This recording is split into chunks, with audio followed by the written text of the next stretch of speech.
Okay. We are live with the skeleton crew, as I'm calling this. Ooh. I think two people are asleep, and another person's just busy because they're packing. So, hello everyone. Howdy. Hola. Hey, Do we get special treatment? Yeah, 'Cause you all get. Do we get a cookie or a gold Extra. star? You actually get what I like to call a not TPK. Oh, Oh, dang, dude. damn! It's a pretty good Damn. reward. Yeah. oh, Holy shit! It's absolutely wacky. Anyway, so starting from the top down in the Discord, we have always, of course.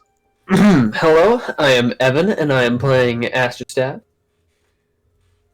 I'm Joe, and I'm playing Gara. I'm God, and I'm playing like everyone else. Hi, God. Yeah, and I'm Seth, and I'll be playing Morark, as always. Name's John, now the only John, and I play Rakkus. You mean the real Joe? Did you kill the other one? No, You he's don't not want to know, sleeping. man. And then the last guy here. I wonder how he's gonna word it this time. Caden, how do you want to word your introduction? Is it still Hi. Hi. My name's Token. Yeah. I'm playing Caden. Yeah. Okay. Yeah. Joke funny original. Original, haha. 50th time in a row. I think that's an exaggeration, but anyway, this will be a very it either will be short or there won't be much going on. So, Wait, so if it is short, there will be a lot going on? either or. Oh. Okay. So, in the last session, the party said many goodbyes, such as Santina and all the people of Ven, at least half the people of Ven, as Gara joined their party for apparently Rakkus. You began your kind of trip to a port bow because Raditz wanted to visit the island Fiver had mentioned before he died, Skull's Keep. And on the way, he turned the iron table you guys had kept into a iron statue resembling Ilphus. You then continued on your way, and there was a black-cloaked individual who was kind of stalking Morark and the party for nearly the entire trip. He eventually introduced himself as Charleston. And, I mean, other than a lot of dialogue, you guys got to Utora Bay and checked in for the night at, I believe you checked in at the Seamoss Tavern, where you purchased 3 rooms. During the night, Aster attempted to revive the winged mask girl who had died during combat. Aster also got a lot of answers. Well, a lot of answers as in, you know, like a couple cryptic answers. And the mask girl ran away. May I also mention, Aster went to a church of Tilen, a god or church no one has really interacted with yet. But during the night as well, Rakkus kind of had a foretelling nightmare where he woke up in the middle of his sleep and was drawn and to this his original patron, essentially asking for his assistance as he can't hold it back anymore. And on the horizon, Rakkus saw a ship, kind of a dark ship drifting across the horizon, that at the very front of it began to open, and you could see teeth as it opened its kind of apparent mouth on the ship, before it then sank into the water. And that's when Rakkus woke up, and then fell once again back to sleep with these shadowy tentacles wrapping around him. It is morning. Aster, you have a ripping headache. It absolutely burns. God. Question for Token: did you leave the blade of his sword with him, or did you just take it with you, or did you leave it for The Raditz? remnants, I have it in a little baggie on me. Um, Hand it back to him okay, but did you when take the next the? time I see him. So you put Do I take the the what? so you put the remnants of the hilt in the baggie, but what about the blade Yeah. that was left over? I carried that too. Would it be alright if I just had that in my bag? Sure. Your Token, so you can, if you want to leave it in his room, if you want to go sell it, you want to, your Token. Sure. I'm not gonna sell it, but he'll just keep it on him All right. till he sees him again. And Aster, you His kind of main thought is he see. doesn't want it taken while he can't look at him. Fair enough. You see your hair kind of, it's a mess, and it's kind of all tangled over your face, but you can see it's all mostly blonde again, except for this one single strand of just silver. Stop it. You wake up and you see Morark sleeping in a bed across from you. Would Morark be up at this point? It's early morning. Given his current state, he would be asleep still. Okay. You see a sleeping Morark in a bed, as well as Raditz, who begins to slightly stir. He sits up and he looks at you, Aster, and he says, "So, how'd you sleep?" Okay, I guess. Got a really bad headache right now, though. You see him nod his head and he says, yeah, Token kind of brought you back here. Your hair's a little different." Oh, so it is. Yeah, well, I'm gonna go, get some breakfast for everyone before we set out for the day. All right, sounds like a plan. And you see Raz kind of get out of bed, put on his armor, and kind of head out of the room. Rakis and Gara, yeah. Rakis, is there anything you'd like to do? You had a sleepless night, but you're not necessarily drained. Yeah, as soon as I wake up, I'm just kind of like open the window and kind of stare outside and start working on my wooden sculpture. Okay. You open the window, and immediately there's a breeze coming from the ocean.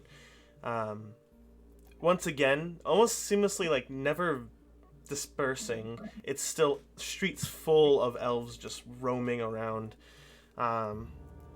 Some kind of lemonade shop-like stands are set up, and they appear to be selling some sort of items.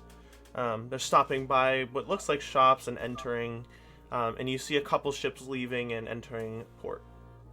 And you bring out your currently working on wooden sculpture of Smokey, Ilphus's leftover familiar. Roll a woodcarver's check again. That'd be proficiency plus intelligence. Yeah.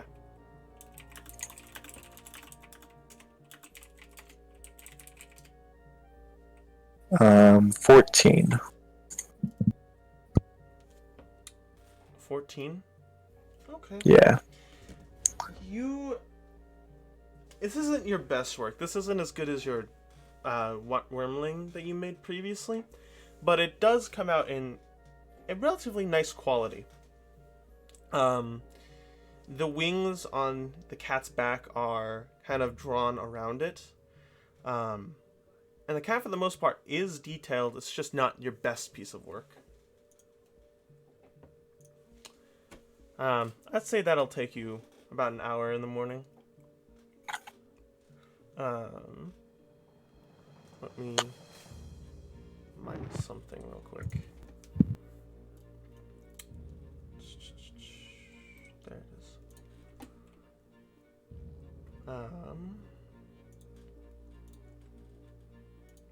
Let's see.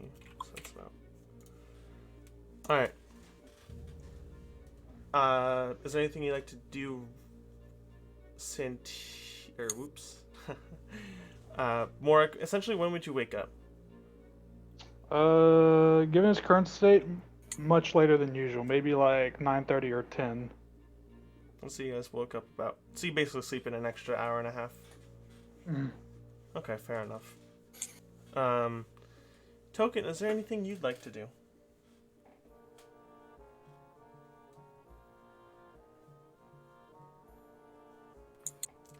I'll take that as you're still busy. Alright. So, that only leaves one individual. Aster, is there anything you'd like to do? After, I'm gonna sit in bed for a little bit and just try to remember what exactly happened last night. And, more or less after my headache starts to get a little better, Asta's gonna go downstairs, maybe look for a Token if you can see him, since Token was the last person you saw. Mm-hmm. And, yeah. Okay. You go downstairs. And you see once again the orc working the bar. Roll a perception check for me, Aster. Gotta get my dice. I'd say with disadvantage. Alright. Alright, so that is a 5 plus. I think it's a 1, right? Yes, so 6. Unsurprisingly, you don't really notice anything off about him. About the orc working the bar, at least. You actually see Raditz is sitting at the kind of bar, and he seems to be waiting. And you see the orc is kind of constantly running back and forth through, apparently by hearing the kind of clinking of pots and pans, the kitchen and the bar. And he generally brings out each kind of a plate of food to Raditz, and it takes him about 10 minutes to serve it up, but if you wait long enough, will hand out 8 plates. To which you see Raditz kind of see you, and he says, "Oh, Aster, do you mind helping me take these to everyone?" No problem at all.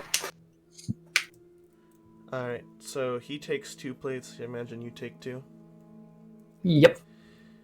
Alright. Everyone gets a knock at the door. And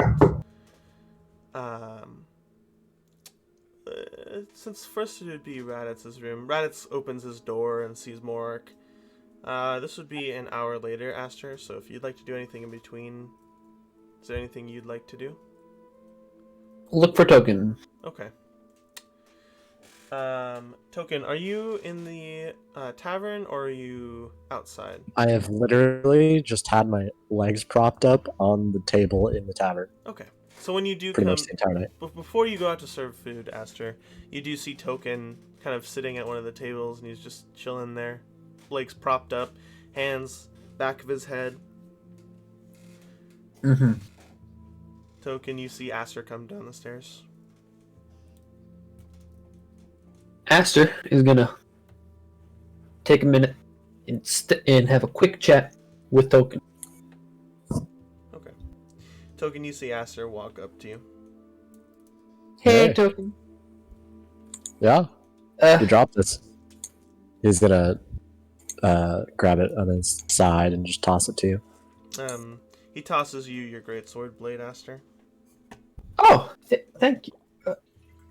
So he'll put his legs down and, well, you don't really want to be thanking me. And he pulls out the bag. Oh, Yeah, Aster, you see like a small, you see just a leather pouch, but as he kind of opens it up and holds it up to you, you look inside and there's just a bunch of what looks like ash, but it's kind of crystallized in a way, so it kind of has a That's glitter your to boy. it. So That's your blade. That's fine. With the blade, the blade's fine. Oh yeah. Aster's gonna remember what happened now, and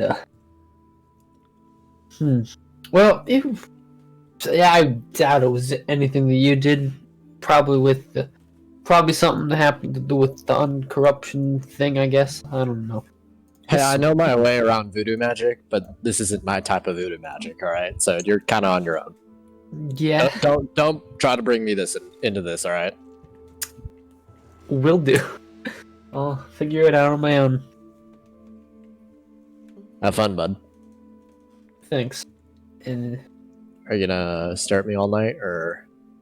oh, sorry. I'm gonna go deliver this food. Did you get some food? Yeah, I did. All right, cool. Aster's gonna go head out and serve food. okay, so Raditz kind of walks over to Mork, and he's hesitant at first, and he actually takes out. Let's see. Yeah, he'll take out one of his little hammers, and he'll kind of tap Morark on the shoulder as he's sleeping. And every time he kind of taps him on the shoulder, he takes one step back and waits. Mark will wake up after the first tap. You But see, it's just kind of like a one eye open, just kind of like, what? you see Raditz holding a plate of what looks to be scrambled eggs and bacon. Just set it on the table. I'll kind of say directing Raditz towards the nightstand next to the bed. Raditz nods to you and he sets it basically next to your head. He walks over back to his bed and he begins to go through his backpack and he says, we got a big day ahead of us, kind of. We gotta figure out how to get a ship and get, I guess, the ample amount of crew.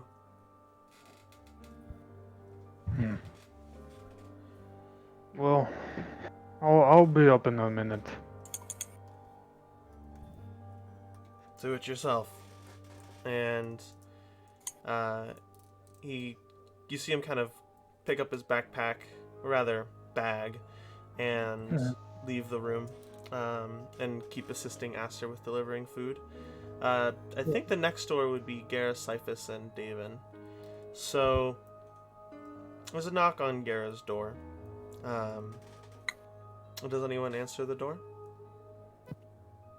Gara will get up and answer. Okay.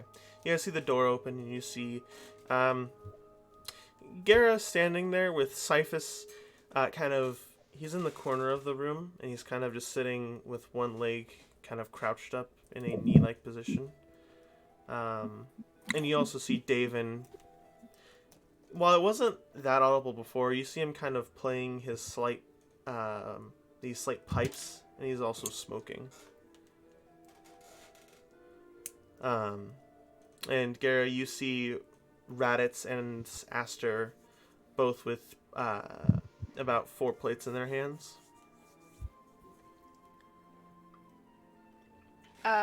She'll walk up to the door. What can I do for you? Hey, we're here to deliver breakfast. Oh, of course. And she'll offer to take the plates from Aster. Aster will provide set plates. Davin pipes up and he says, "Thank you for the meal, whoever paid. Free meals are always nice."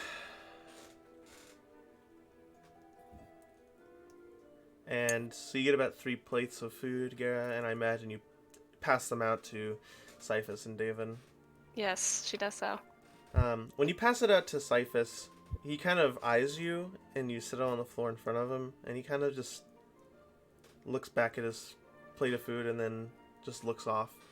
And you also see at the same time, there's this kind of winged cat of golden fur kind of crunched up in a ball next to him,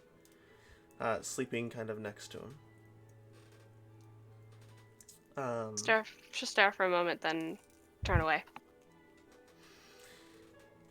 When you stare at him, he kind of looks at you, and his eyes are... They kind of shift between his normal violet-colored eyes and a slight darker color of violet. And then, once you turn away, he seemingly stops staring at you. And then, Rakkus, you get a knock on your door. Gonna go to the door and open it up. And you see... Well, actually, at this point, Raditz wouldn't be with you, Aster. You're the only one with one plate. Ah. Oh. Hey, Rakkus. How you doing, Master? Ah, perfect. Okay. Here's some food. Thank you. I don't recall which room Charleston was in, but I'll just say he's in Rakkus's because Rakkus has the smallest room, I believe. All right. So, does Aster have a second plate for? Himself, yeah. Okay. But you... Oh, for Charleston is what you meant. My bad. Yeah. Yeah, you do have another plate for Charleston. Aster's gonna hand this to our new friend. There's one thing strange, Rakkus. When you went to bed, I might have this mixed around, but you kind of said your goodnight to Charleston. And Charleston, with no blankets on, kind of just laid in bed and seemingly just stared at the ceiling. And now he's kind of sitting up and waiting. And you hand him the plate, Aster? Yes, indeed. You see him take it, and he looks at it for a little bit, and he sets it on his bed. And he just looks at you, and he nods his head. All right, cool. Dude.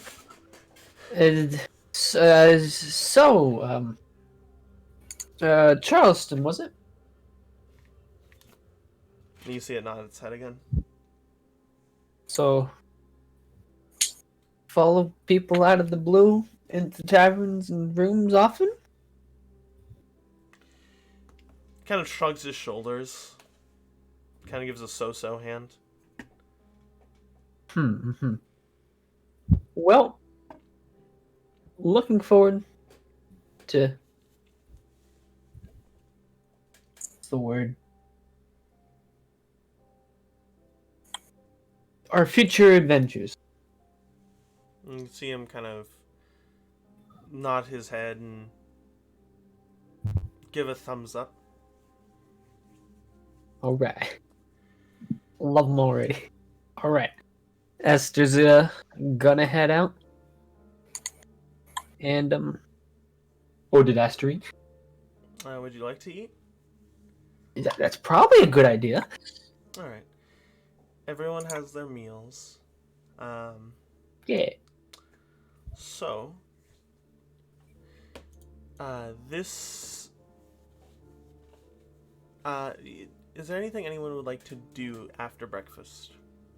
Are there any shops? There is. So I imagine Morik eventually gets up. Yeah, he gets all his gear, puts it all on. He'll head downstairs. When he passes by the orc bartender, I mean, last night he was out of it, but today, does he notice anything off about the orc bartender? Yeah, actually, roll perception with advantage. All right.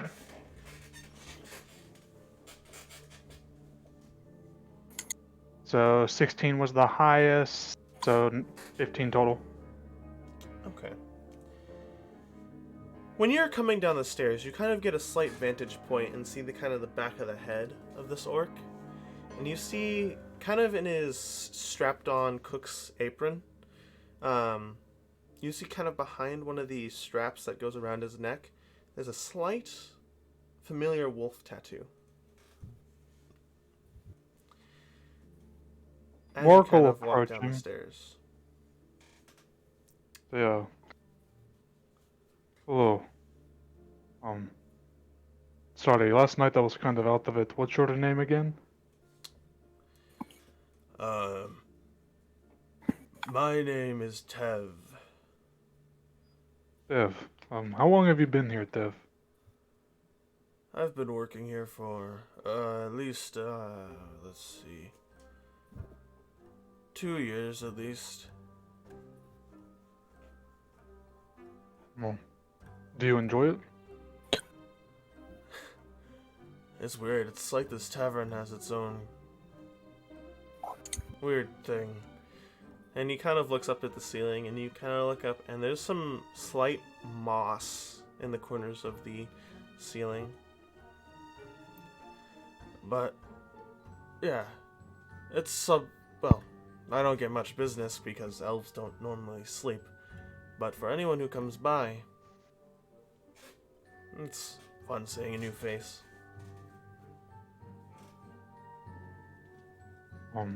Let me ask you. How long ago were you with the wolves? He kind of tenses up when you say that. And, you see him put his hand on the back of his neck where you had seen the tattoo. Mm-hmm. Takes his hand away. It's been a while. We all kind of dispersed after what happened. What did happen? Oh. We were slowly getting hunted, I guess you could say. There was a conflict between our tribe and I think one of the churches, not the one here. Tiana, I think, is the name. But they sent someone essentially to hunt us down. And I've been slowly losing contact with my fellow members. Our pact, most likely by the day, is dwindling.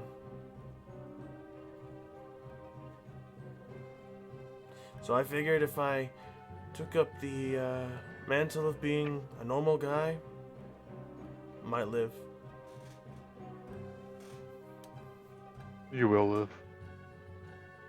Mark will say kind of solemnly. I'm done hunting you all. You see him kind of, his eyebrows raise, and he says, "So, you're the one who's been hunting us?" Yes, I was. Until I found out that was an abomination. Kind of cocks his head and he says, "Well, what do you mean by that? You look like a... You look a little..." Normal half-orc. Yeah, I was gonna say it, but... You are a half-orc, right? Mark will kind of glance up at him and he'll say, I don't know. That church, they made me. Not naturally either.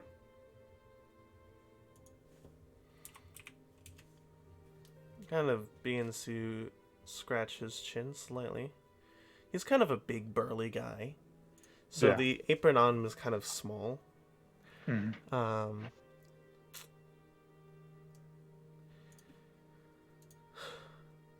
Well, tell me more. What do you mean by they're not, you know... I know they hunted us and fought with us, but what's making you not, I guess, trust them anymore? Because they lied to me. They told me that my mother was a part of your tribe, and that my father was a part of the church. And they told me that the wolves were an evil tribe that needed to be put down, and that my mother and father died for that. And come to think of it, I don't think I had a mother at all.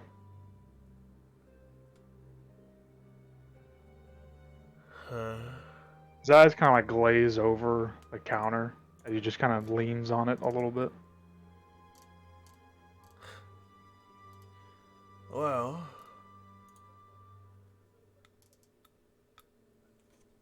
let me just say, I don't... Do you have one of these, tattoos? Well, for lack of a better word.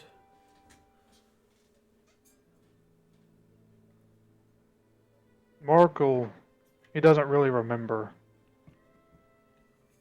Does he have one? I Kinda. believe... Does Morik search himself, essentially? Yeah, he's gonna like try and feel back to where there would be one, nor like the usual spots that they could be, and even kind of like show the stranger, and he'll just kind of be like, "Do you see one?"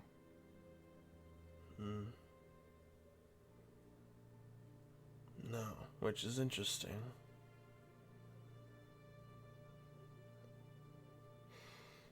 Well, you must be from another tribe then. I don't have a tribe. I meant your lineage, your parents. I don't think you understand. I spoke to the scientist who made me, and he said that I was his greatest creation. I wasn't born. I was made. And I was made for the specific purpose. And he'll look into the orc's eyes to hunt you.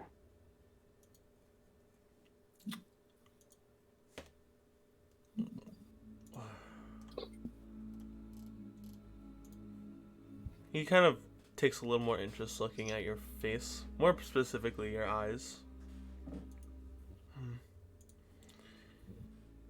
I can't say where, but and I can't exactly direct this feeling, but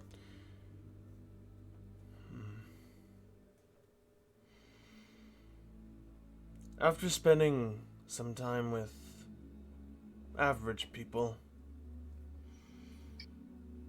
in this port, I found everyone to be neutral. No one has a direct code. No one follows a code. They go by how they feel.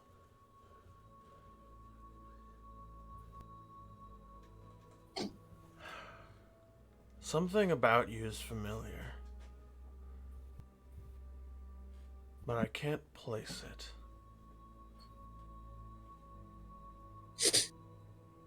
I wish I had answers for you.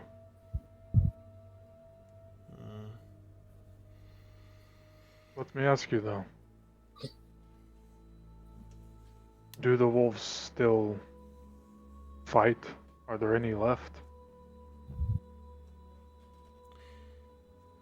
As far as I know, before I left, and before really everyone left, there was a small tribe we had. It was more north, Syphax. Very peak of it, behind a mountain. That was before I left, of course, so it might not be there. But if you're looking for this wolves, oh, they're hard to come by.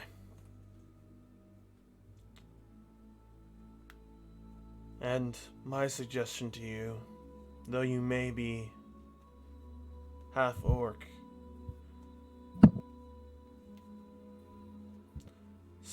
though I am very civil. I don't know if that tribe has been doing well. With how long they've probably spent in solitude, wouldn't surprise me if they became a little different than the last time I was there. Mork will nod to his words. I'll keep it in mind. So you don't trust your church because they lied to you, essentially. Mork will kind of shrug his shoulders and say, like, yeah.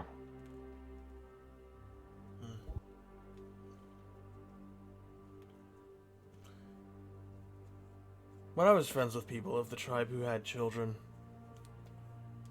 sometimes the parents would lie and give kind of a,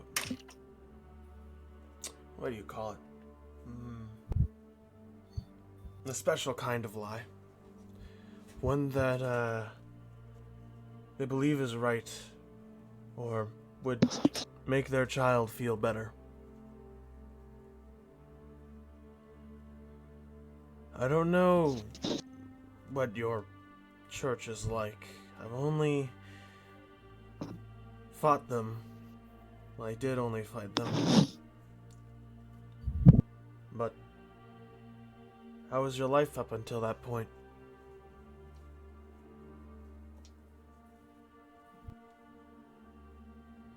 I don't rightfully know. At the time, maybe it was happy. But looking back on it now, Mork's eyes will kind of get a bit greener as his husks get a little bit more pronounced. It was all a lie. So in the end, it didn't matter.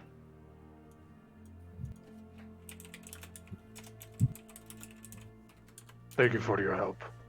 He'll toss him a platinum as he makes his way out of the tavern. Huh. Interesting. And he takes the platinum and pockets it.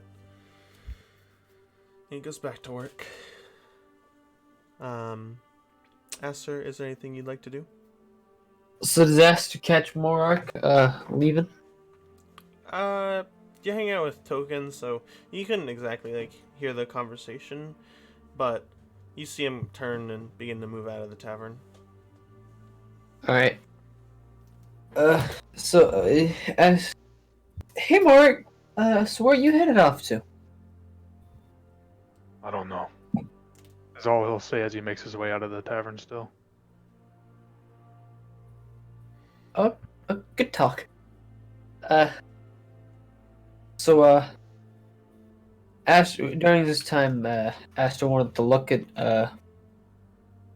his current weapons state?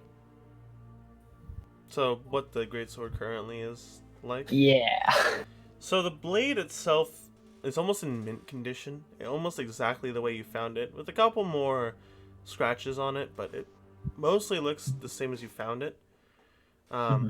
But with it now missing a handle or a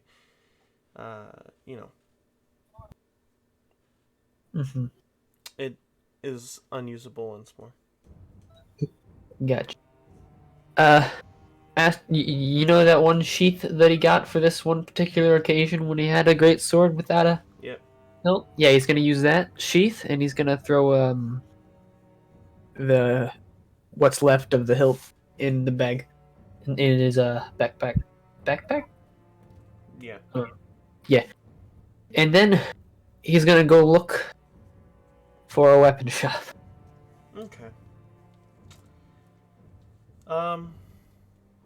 Interesting enough, when you're searching around, you don't find a particular weapons shop. Mm-hmm. There seems to be strings of general shops and stores, but you do come upon one. Oh. Well, all right.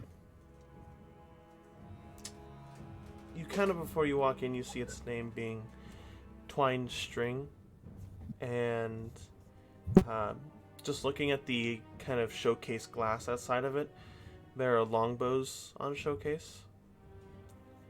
Uh-huh. Well, what you got is what you got. So, Asta's gonna go in.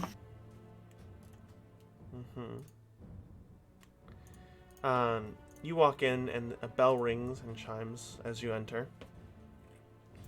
And you see an elf just sitting at the counter, fist kind of resting his head on his fist, and he sees you enter and he says, "Hello. What can I, deal you with?" Hi, I'm Ast. Anyways, I'm looking at I had a sword, and it kind of, the hilt broke. Ash is gonna pull out the blade and show it to them. Hmm. Is there anything you can, do exactly to help me out? With the blade, you must be understanding. Um, Generally here we only sell, longbows. So I only work in twining bows and carving the wood. Okay. Ash just gonna put the sword back. Well, blade. And he will ask, so, that will do. So what kind of, I'm looking for just a good bow, I guess? Just anything that I can use to, defend myself and my friends. So you want a good bow? Yep. Well, he kind of stands up. He says, "I do have this one," and he kind of turns around to this. Generally, it's almost like a gun store in real life, where there's just bows and different types of quivers hanging up around the shop. And he kind of, Very cool. there's one in glass casing, and he opens it, and you see it's a uniquely carved bow. It has a lot of scratches on it, and he kind of picks it up and he says, This washed up on shore not too long ago. At least the wood did. I had to replace the string, but from me to you, it's not really magical. It just seems like a well-crafted bow that I fixed up. I'd say the price for this... No. Let me consider it. I mean, this is almost something I kept as a prized possession. Well, it did take a lot of work to fix that string. Not to mention how much seaweed was in it. How about 128 gold pieces? Whoa. Whoa. Ash is gonna look at the bow. He's gonna just have a quick just look at it. Do you mind if I have a look? Absolutely. If you need to test it out on shooting anything, you can try to Oh, shoot at dude. me. Oh, what? Doesn't sound very safe. Well, I'll be fine, trust me. If you say so. He's gonna try pulling back the string a bit, Okay. giving it a good old test. So, roll a d20 and use your dexterity modifier and your proficiency bonus. Okay. So that is a 14, 18. 18. Okay. You fire the arrow, and the string has a nice kind of twang to it. And you see it kind of flying towards the elf before the elf kind of catches it before it hits his face. And he sets it down on the desk. I think it works fair enough. He's Aster seeing this, he's in awe. He's like, whoa. But that's cool. Where did you learn how to do that? I'm a ex-monk, I guess you could say, of the personal kings in Ven. What? Wow, Ven! We were just in Ven! It disappeared. But we were there. It was a cool place. Almost died. Was it You really? No. I think it was people looked kind of nice. And then there weren't people who looked nice. But regardless, we met some cool people. They were very nice. When I left, most citizens of Ven were captured and put in prison. So, Hmm. Ven was not a nice place at all. Hmm. Anyway, would you like the bow or not? 120 9 gold, was it?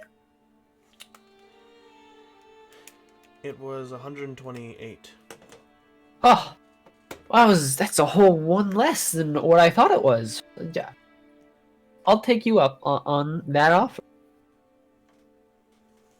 He held out his And- hand. He will rummage for what was it? 118 gold and 1 platinum. And put it in his hand.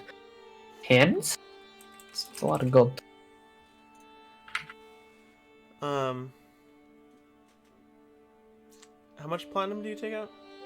1 platinum and 118 gold. Okay. Down there. He'll kind of take his hand away as you're pulling out the gold, and you set it on the desk, and he kind of picks it up and puts it in a pouch of his. All right. Here's a complimentary quiver, of course, and he picks up Oh, a great! Thank you. quiver of 20 arrows and puts it on the table as well. Thank you very much. I was in a bit of a pickle until I found you. Mm-hmm. No. Oh, Nice I never caught your name. Oh, hi, I'm Aster Staff. He's gonna extend his hand out, shake his hand. He extends his hand and shakes hers and says, I'm Yildrin. Mildred? Yil with a Ye- Y. Yildrin. Yildrin. Well, it's been a pleasure knowing you, Yildrin. I will hope to come back later. And maybe we can talk or something. Yeah. Anyways, thanks again. And yeah. Alright, bye. And Aster's gonna Salutes to you. Hey. Aster's gonna hold his bow and quiver Add that a he just got. custom longbow to your inventory. Oh, okay. It is effectively a masterwork longbow. With you essentially get a +1 to hit, and that is all. Not to damage, Yeah. however. Okay.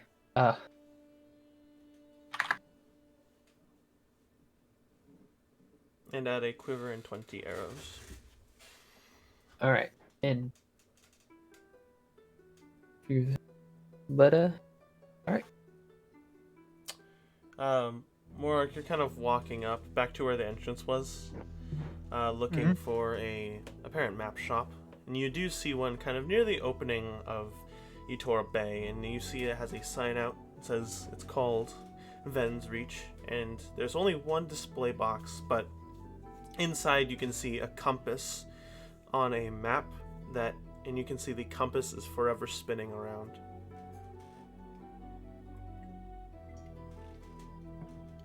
Can I go inside? You can. Mark will go inside. You open the door. There's a similar as to earlier chime bell ring, and you see, kind of hunched over, is a Firbolg. Hunched over the smaller table. He's got these big set of circular glasses, and he is actually currently drawing something on a piece of parchment. Mark will kind of go, hello there. Oh yes, hello. How- What did you say? How do you do? I do fine. Thank you. Welcome to Ven's Reach, where you'll find the best maps you can in all of the kingdoms of Venuru. Is that so? That is so, especially since, look at the name. The kingdoms of Venuru has Ven in the Venuru, so you know we're a big deal. Though I haven't heard from Ven in a while. That's worrisome.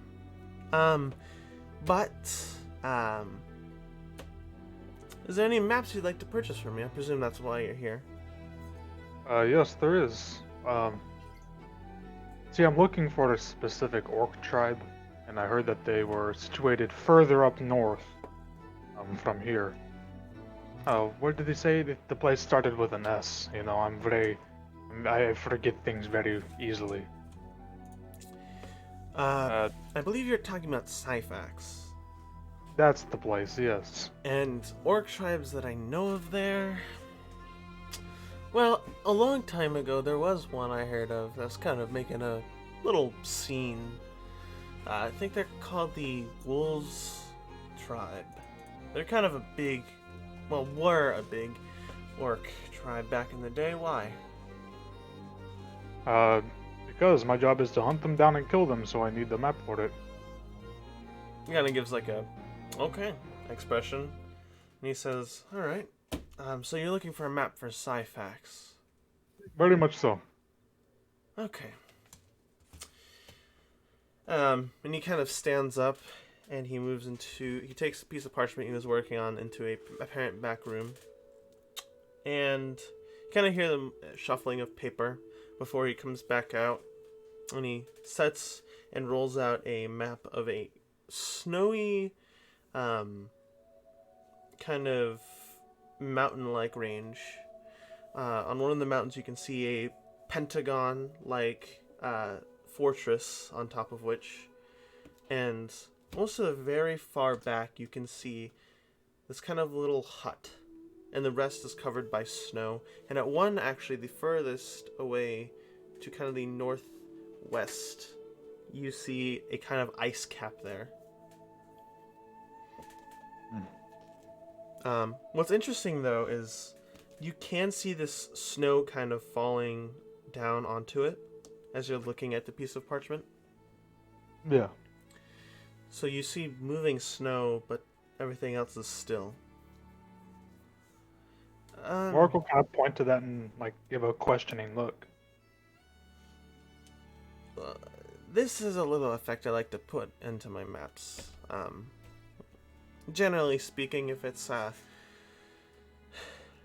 special kind of area that I'm not fond of, but I like, I'll add a little flavor to it. For example, Ulan. If you were to ask for a map of Ulan, most likely the snow would be replaced with leaves falling.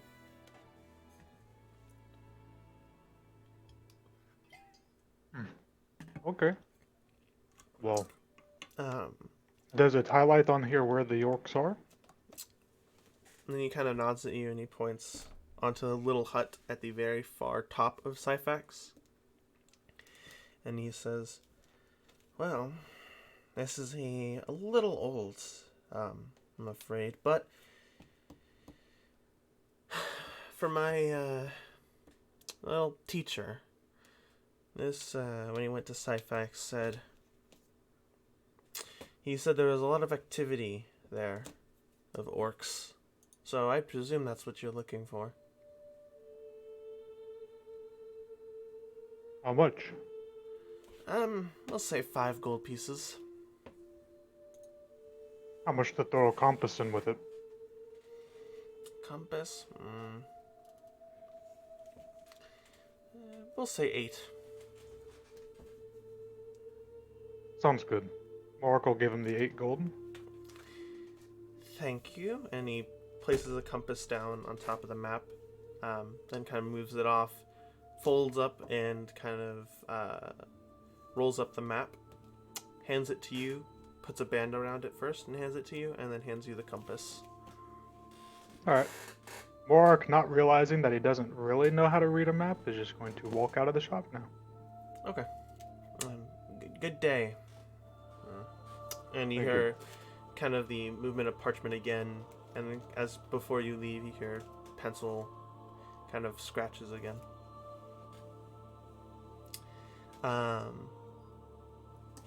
Right then. So, Token, Rakus, or Gara, is there anything you'd like to do? I wouldn't mind going out into town looking for a magic shop. Token is looking for a certain boat. Okay. And Gara, is there anything you'd like to do? Or would you like to just follow Rakus or just chill in your room? I think I'm gonna pull out my loot and just pick at it for a little bit. Alright, fair enough. David, kind of seeing you do that, he'll nod at you and he'll take out his pipes and he'll try to match kind of a harmony with you. Without communicating it to you. He'll just attempt to match what you're playing.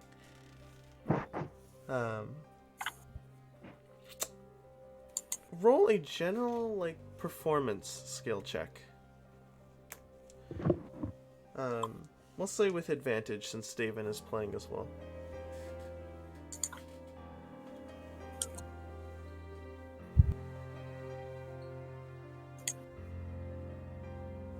That is an 11. 11? Not your best piece of music you've played, but when you kind of finish the first kind of strings you play with your lute, you kind of hear a slight from down the stairs. And David kind of nods at you after it's finished, and he kind of stands up and he says, I'm gonna go take some rounds, walk around a little bit. And he looks at Cyphus, and Cyphus is staring at him. Right, yeah. And he begins to leave the room.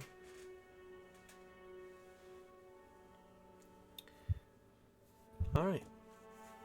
Unless there's anything else you'd like to do, Gara, we'll go with Token first.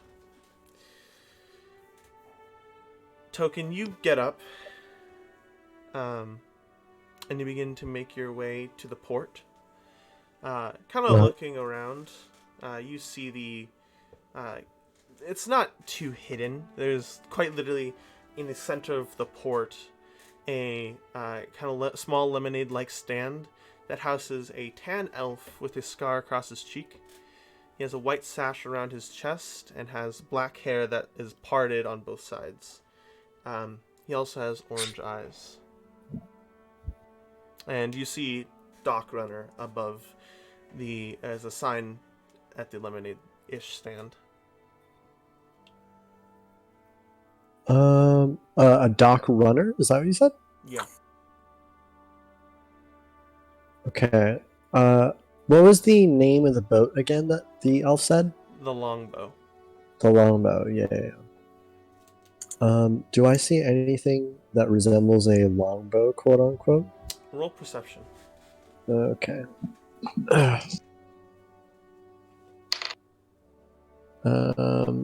16. Okay. It's actually interesting. You look for a little bit, and you see behind this lemonade-like stand, to the left of it, you see a ship being worked on that looked apparently damaged. And is currently, there's a bunch of elves and some kind of splintered races. You see a water genasi, but mainly a bunch of elves working on kind of repairing the ship back together. And you see kind of on the back of it, it has the plated name, the Longbow. Okay. So you said there was a guy watching earlier? There was a orange-eyed guy? Yeah, there's a guy working the dock runner. Okay. I'll walk up to the guy. He looks at you, and he sees you, and actually, as you walk closer, you see that in his left finger, that's kind of, or on his left hand, that's kind of resting on the wooden table. Ever so slightly, you can see he's fiddling with something in between his thumbs. And he sees you walk up. Hello. Hey, how's it going? You look like a fine young man. What are you exactly looking for? Are you looking to purchase a ship, or would you like me to hire you for a ship? I'm looking for a certain friend of mine. Okay. Do you know what he looks like? Name? Yeah, the guy's part of the longbow crew. Did the longbow dock here? I've been looking for him for a while. Ah, it's right over there, and he points to the currently being repaired ship that you looked at earlier. I presume you're looking for Guran then. Yep. Guran Pabor. That's the one. He looks at one of the kind of stragglers walking along the streets, and he points at one. Hey, I need you to go get Guran for me. And you see an elf stop, nods at him, and begins to run. He actually begins to run towards the longbow, and there's a kind of a plank down on dock right now, and he climbs up it. And the guy working the dock runner looks at you and says, "Well, they'll be here momentarily." Well, roll a perception check. Okay.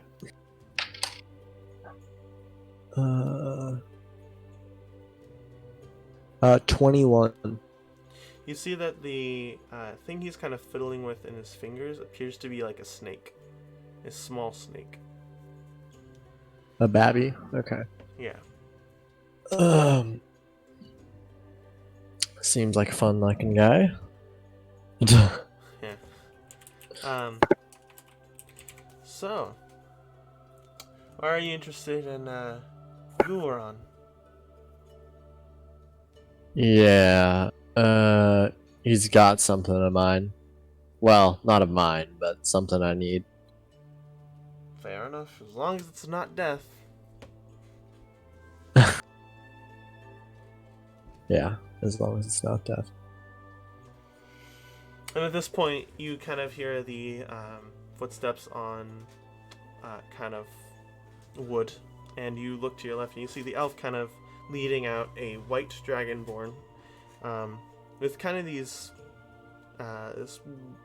monocle on his left eye. He's in a nice black suit. Some of it's kind of, you see, kind of damp and soaked, but he says, "To whom do I owe the acquaintance?"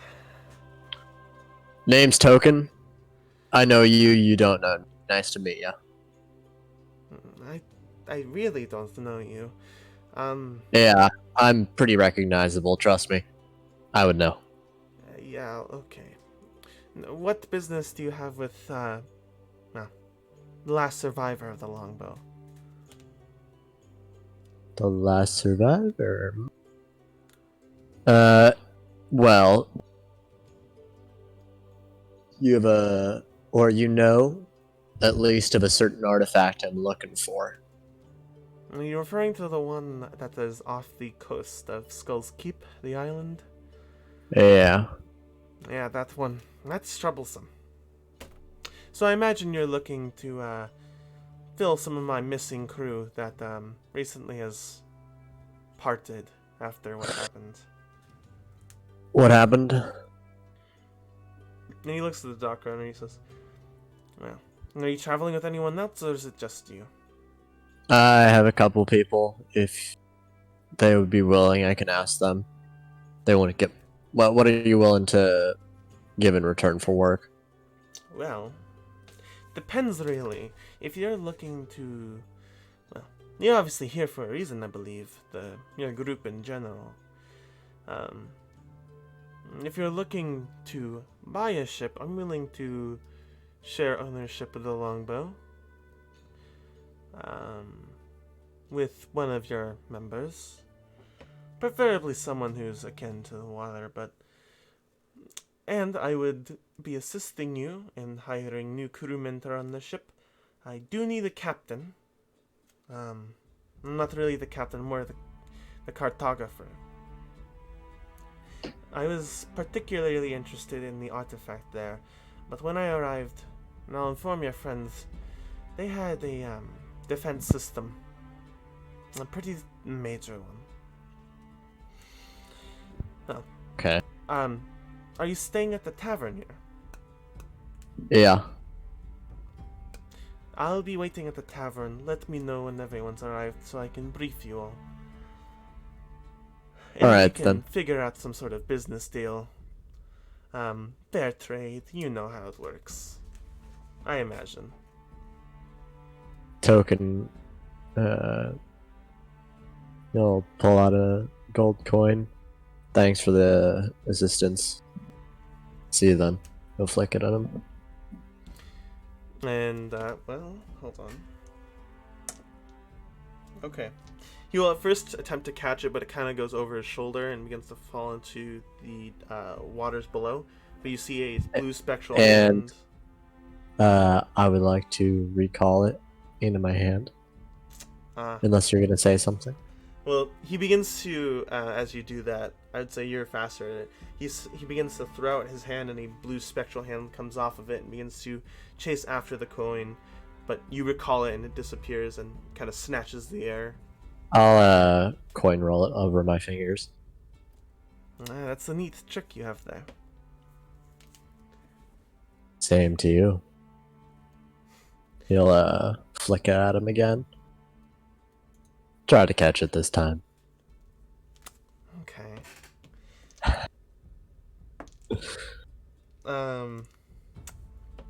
Hold on. And how fast are you throwing? Are you like fastballing it, or are you just tossing it? Nah. I'm just tossing it. All right. This time his hand will begin to encompass the coin, and he catches it. See you then. He'll disappear. You gonna sink through the floor? Sure, bud. All right. You sink through the floor. When you start doing so, he goes, "What the hell?" He's gotten himself into some pretty bad trouble. All right. And Token, you can tell me where you'd like to go. I'll make my way to the tavern. Okay. Token, when you arrive at the tavern, you see similarly, you see Aster beginning to walk up into the tavern, with a new longbow kind of strapped around his shoulder. Oh, the irony. Yeah, that irony.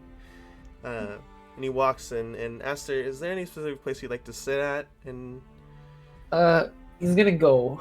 Is the table that was previously being used by the boys? Is that in use? it's still open.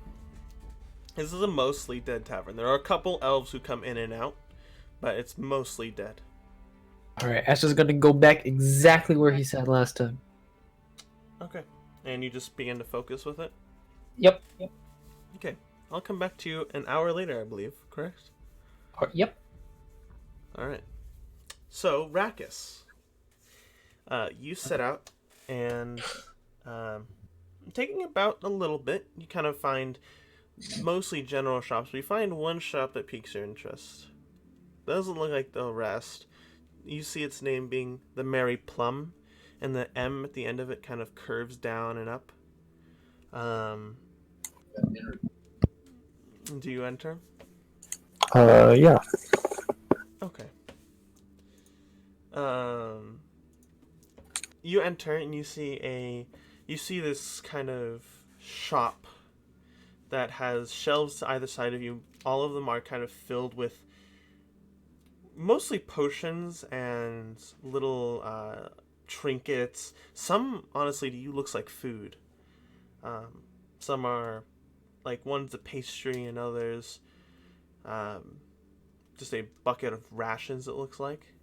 And you see working behind the desk is a tall female elf in kind of black robes with a pointed kind of almost like a wizard hat on top of her head, and she is leaning over the desk. Looks like she's sitting, and she sees you enter. Hello. Who might you be? The name's Rackus. And you see her eyes kind of stare at yours, and she says, You recently broke off with the patron, no? How do you know that? I just read people very well. You also have... I'm sure if you met the clergy before and they've attempted to look at your nature, they can always see this kind of dark presence behind you. Doesn't look strong, but it's there. I see. Anyway, welcome to the Merry Plum. I'm Ovinia Plum. Is there anything you'd like? Yes, actually, I was looking for a wand. I guess in particular a wand of healing or something to be able to take care of the wounds of my party and I. You travel in the party, Yes. and you're saying that your party doesn't have a cleric of sorts? We do, but I think having more healing is better than just one source. That's true. I'll see what I can do for you. Of course, I'm apothecary as well, so I have, as you can see, potions around you. But I will see what I can do for you. I don't believe we have a wand of such capability. And if we did, I think you'd need to be a clergy or someone who worships a god.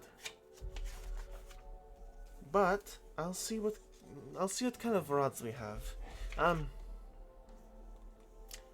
Plump, why don't you watch him? And you see her kind of stand, and now she's apparently very tall, and she begins to walk. She actually has to duck her head as she goes into the back room. And then you see this kind of pumpkin, this large pumpkin with wood-like legs climb onto the desk and kind of watch you.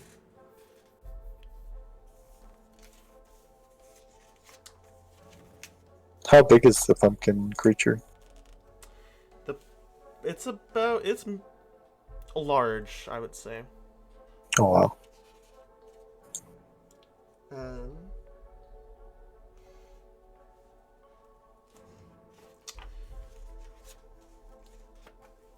So you're looking for a type of magic item that heals, correct? Yeah, something like that, I guess.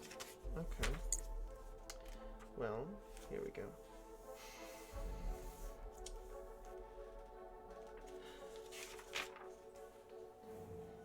She says, well, I do have a staff, but these things require a bard, clergy, or some type of druid to use it. Generally, when she begins to walk out, it takes it lends the power of, radiant magic to kind of give the radiant magic back to the person to use. It's almost like using extra magic, which is what they're meant to be used for, but I don't think you'd be able to use it, I don't think. Unless, of course, you're bard. Well, I guess you could call me a bard of sorts. That is interesting. So, you've broken it off with your patron for whatever reason. I can't really determine that. But you broke it off with them, and now you're a bard? Yes, like sort of a minstrel of sorts. That is interesting. Very interesting, actually. Well, I'm willing to sell this item to you. Let's say about 700 gold. Hmm.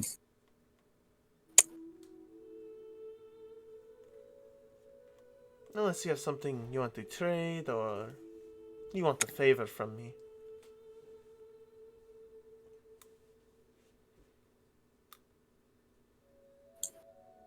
I guess I'm just thinking at the moment. What would I be able to do with this staff of healing? Well, you'd certainly be able to heal your friends more often. You can spend a big use of it to generally heal your friends by much more than perhaps a healing word you can dish out.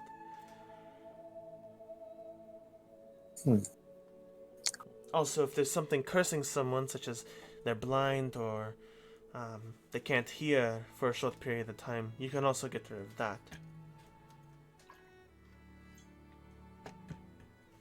I see. It seems, well, much more powerful than anything I can produce.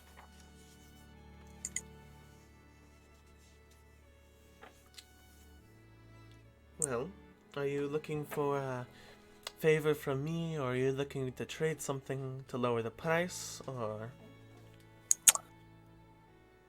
What do you mean by a favor? A favor is something like I'd give you something to do for me, and then you'd report back to me. What would you need me to do? She kind of sits back on the pumpkin, she leans forward. There is this creature off the port of here. Folks call it the Kraken, but I believe it's much less than the Kraken. I would appreciate it if you somehow collected a blood sample from it to help my apothecary. And you would lower the cost by a substantial amount. I would say the item cost would be 300 gold.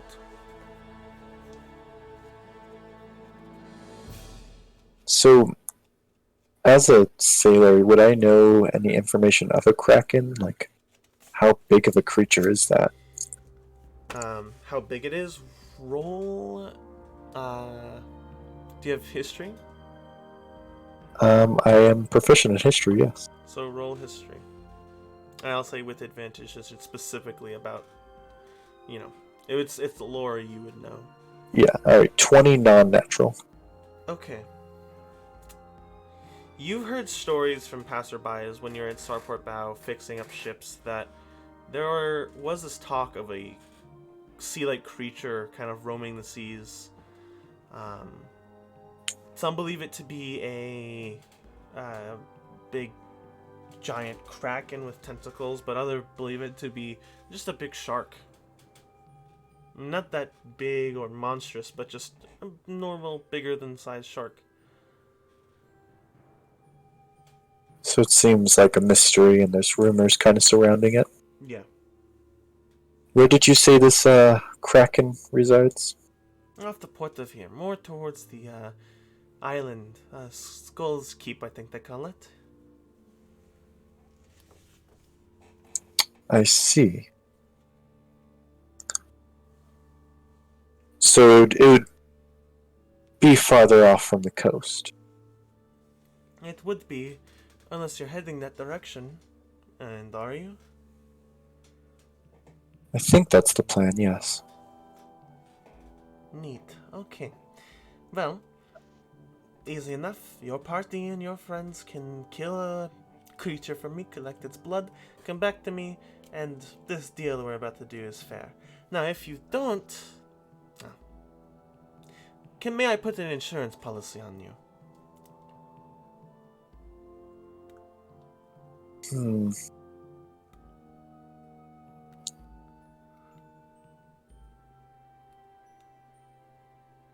How does this sound? Right now, I give you 700 gold for the staff. Mm-hmm. And when I return with the blood of the Kraken, hopefully, you will give me 450 back for good fortune. How does that sound? I can still work with it, but I still want to give you a confirmation factor that you are going to come back. I hope you understand that.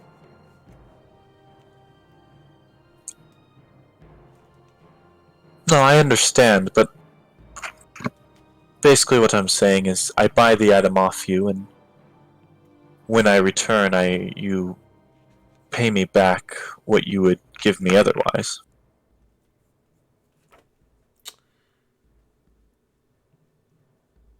Okay. That can work. But let's put that confirmation factor on you now. And you see her kind of reach down, hear the clanging of a bucket. And you see her pull out a rat, and it kind of squirms. And she sets it on the table. She brings out a cloth, actually sets it. She sets the rat on the cloth. She holds it down. And you see her kind of prick her finger and then stick it into the rat's mouth. And after a while, the rat seemingly stops moving and it begins to turn into dust. And you kind of feel this cold sensation run over you. And she says, I've bestowed a curse on you. That essentially, within 15 days, which I believe that's an ample amount of time, from here to that island. In 15 days, if I do not have you back here, well, I'd have no choice but to, you'll become paralyzed.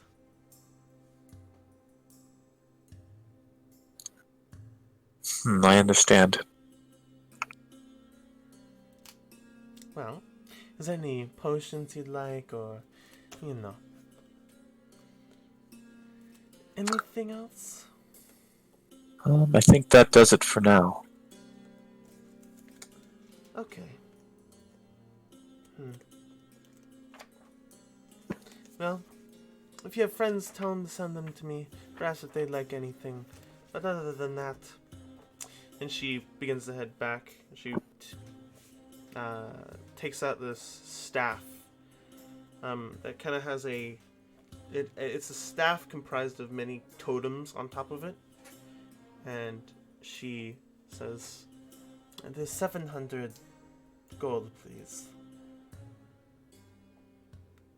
450 when I return?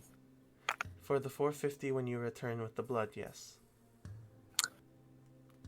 Alright, here you go. And I give her 70 plat. Okay. She takes the 70 plat and hands you the staff.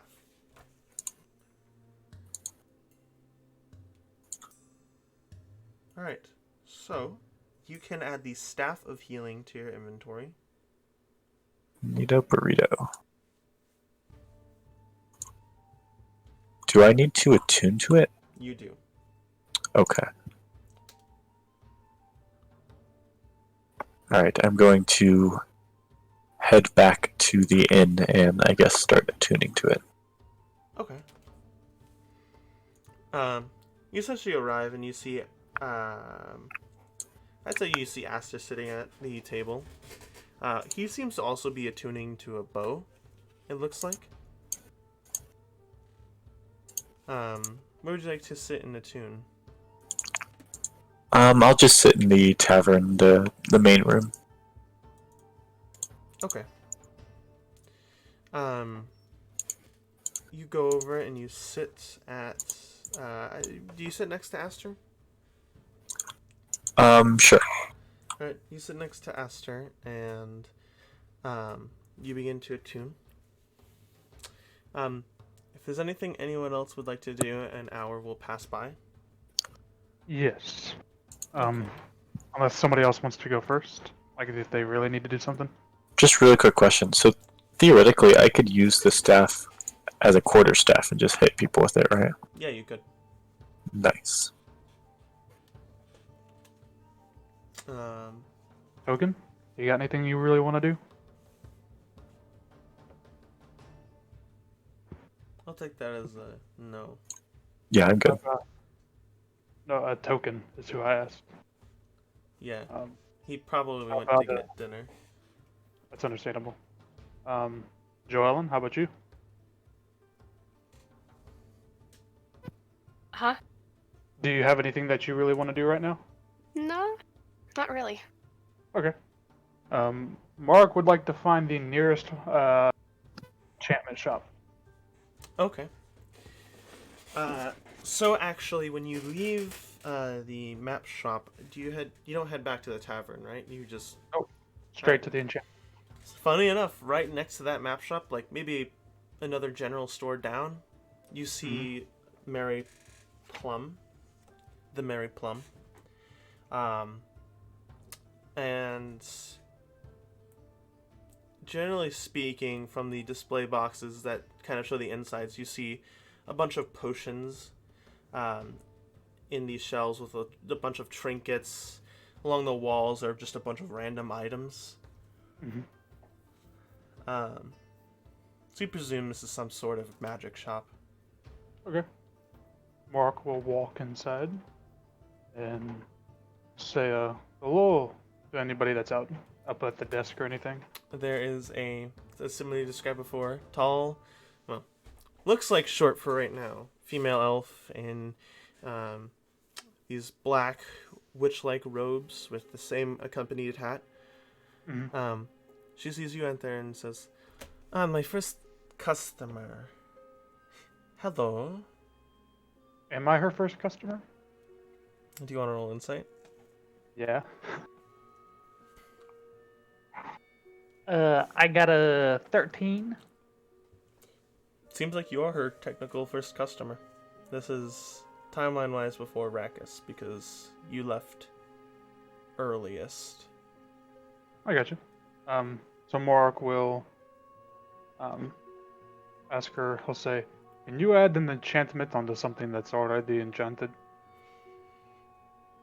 That would be hard, but yes, you could, theoretically.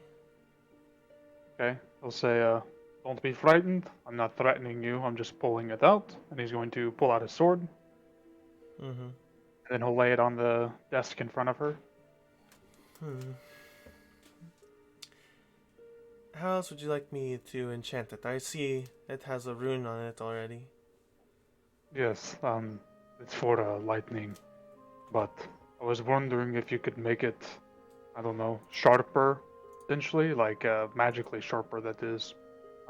Potentially it is more precise. Well, this becomes tricky because what I essentially have to do is I have to take off the enchantment and then reapply it with the new enchantments. I can't necessarily tack it on. I have to perform it all at once. I see. So I'll lose this current enchantment, yes? Well, it would just be expensive, because I would have to apply the enchantment you have now again. Okay. What is the ballpark figure? Well, I will say the enchantment that I have on it right now cost me 25 gold.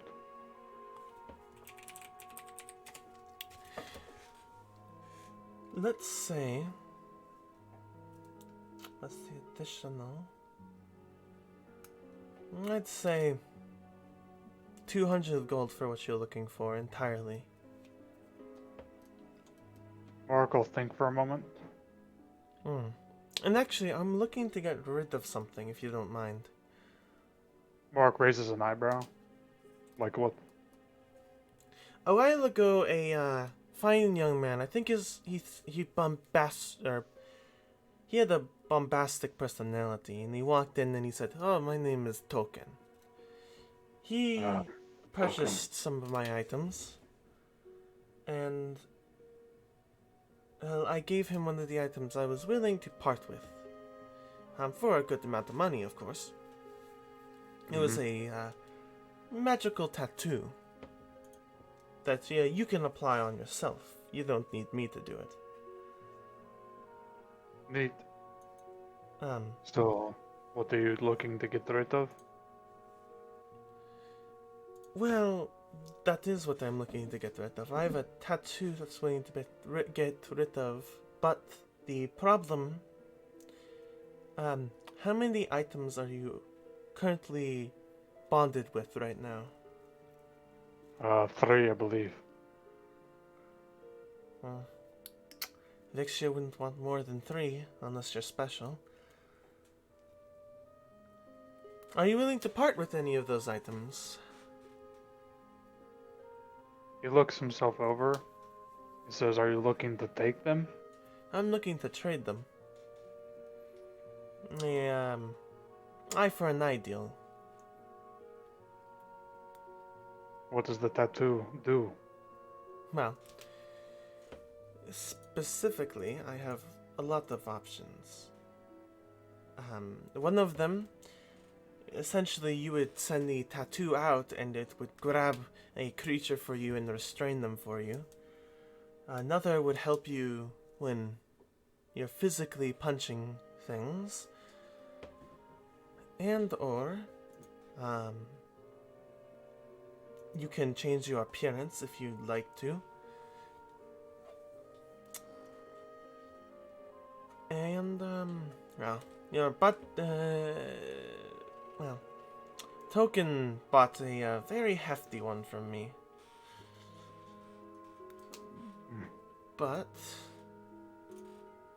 well, I think that's a little... Essentially, something that can restrain your enemies or something that'll help you physically fight with your fists. No thanks. I think I'll pass on that for now. Well, All the actually, items I have. you don't look too ranged. Too ranged? You don't look too, you don't look like you throw things or you have a crossbow or a longbow, anything like that. He pulls out a hand axe and he says, "These work pretty well." Well, that tattoo I talked about, the one that helps you physically punch things, you can also use that tattoo to throw, essentially, your melee weapons. When you slice with them, the attack will carry over 30 feet away. And I think they'll do some extra damage, but you can't do this again until... Well, once you use it, you can't do it until next sunrise.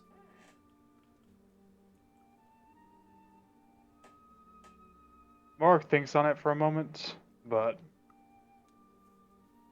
he looks over the headband that he has, realizes that he really needs that. He doesn't want to give up the ring of protection. And he can't give up Fiver's cloak. So he'll say, "Not for me. I have other party members, of course, so one of them will more than likely take an interest. But I'm sorry, I'll have to pass on the offer." Fair enough. Other than this purchase, you wish to make me enchant, which will be ready by tomorrow.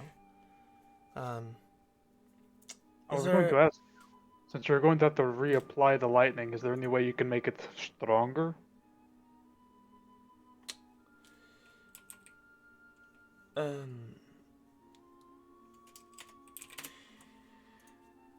There is.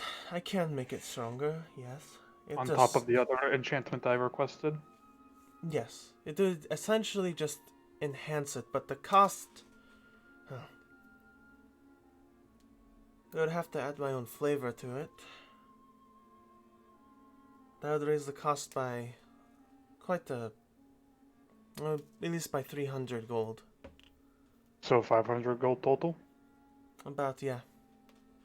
Done. Mark drops a bag of gold on the table. Okay, wow, that was fast. The blade then, please. And she kind of grabs the blade that's on the table already. Mhm. And Oh, and please be careful with it. absolutely. And she kind of stands up now. And she's basically taller than you, and she kind of has to hunch over. And she looks to her side, and you see this kind of large pumpkin kind of look up, and then you see its kind of mouth open. And she says, just before you start to question this is my magical way of getting it back there without me having to carry it back there. And she kind of holds the blade over the pumpkin's mouth and drops it. And you see it fall through the pumpkin. Mm-hmm. And you hear a slight clang from the back room. Alright. Thank you very much. No problem. If your friends would like potions or anything of that sort, You have potions as well? I do. I'm also an apothecary. How many for 10 healing potions? 10 healing potions. Are we talking regular or a little more beefy? He kind of points to his biceps and says, I'll probably need something beefier. Well, potions of that magnitude.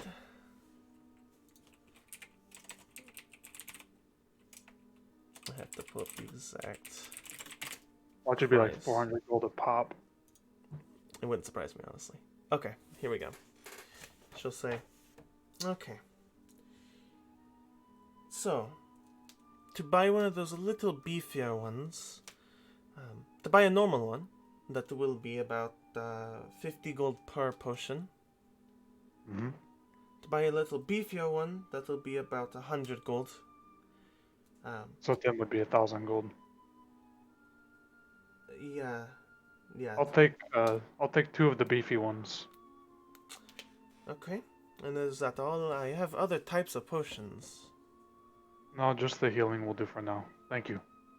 Okay. And you'll see here, already standing, walk around the desk and walk over to one of the many shelves you passed by on your way in, and she'll take off 2 potions, and she'll head back to her desk and set them down. Okay. That'll be 200 gold, please. He gives her the gold. Thank you. And she passes you 2 potions of greater healing. Alright. 1 second, I've got to do all this math. Because you can like put into the gold tab like minus this, but it doesn't subtract it from your platinum. Yeah, fair enough. So that would be platinumized. That'd be 20 platinum. That one was 20. I had 156 gold total before the 500. So that would be 156, so 344 for platinum. So that'd be. Well, we could just remove the platinum. I'll just give myself the gold back, and I'll just remove the platinum first. That would make it easier, yeah. So that'd be 50 platinum. Yeah, for the first enchantment, yeah. Yeah. Okay. Done and done. Okay. I imagine that is all. Yes, very much. Thank you. I'll see you back here tomorrow. Mark nods as he gives her a small wave and heads out the door. And now he wishes to go to the nearest blacksmithing area. Okay. Roll a general, I'll say, perception check. Oh, I actually rolled high. 17 total. As far as you can deter, there is no legitimate blacksmith. The only place that you find is similar is kind of on the docks, and it looks to be they export metal to kind of repair the ships with. So if you'd like to try there, you can. Sure. Okay. You walk down the dock and you walk up to this kind of also similar lemonade standish. And you see a beefier elf than normal. He's got essentially no hair and bright blue eyes. Arms crossed. You can see there's an anvil behind him, and a little off there appears to be some type of urn that he keeps there. Okay. Hello. Hello. How good are your smithing skills? I would say adequate since I help repair every ship in the dock. Right. How good are you with metalworking? Fairly. How about mithril? That's interesting. Why? He points to his plate that he has equipped. And he's like, I'm wondering if you can increase the durability of my current circumstances. Huh. So you're essentially looking for me to improve your armor. Yes. Well, that would make it heavier. But...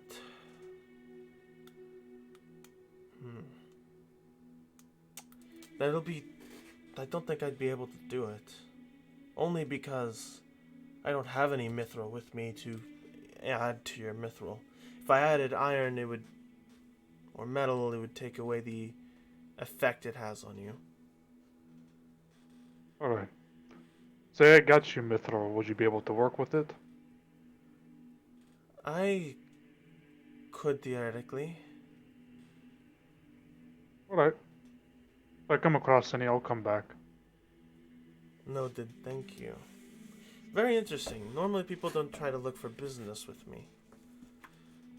Probably because everyone here are elven. Well, also, I'm an adventurer, so different type of person. I see. Well, thank you for trying to do business. No problem. Mark will walk away. Okay. I can't really think of anything else. Actually, this is gonna sound absurd, but he's gonna go back to the enchantment shop. Okay. You walk back in, and she sees you again. She says, well, looks like you're back again. Yeah, I was going to actually make one more request for the sword. Yes. On top of the other enchantments you've already doing for me, which I greatly appreciate, what is the chance you could also add a fire rune to it?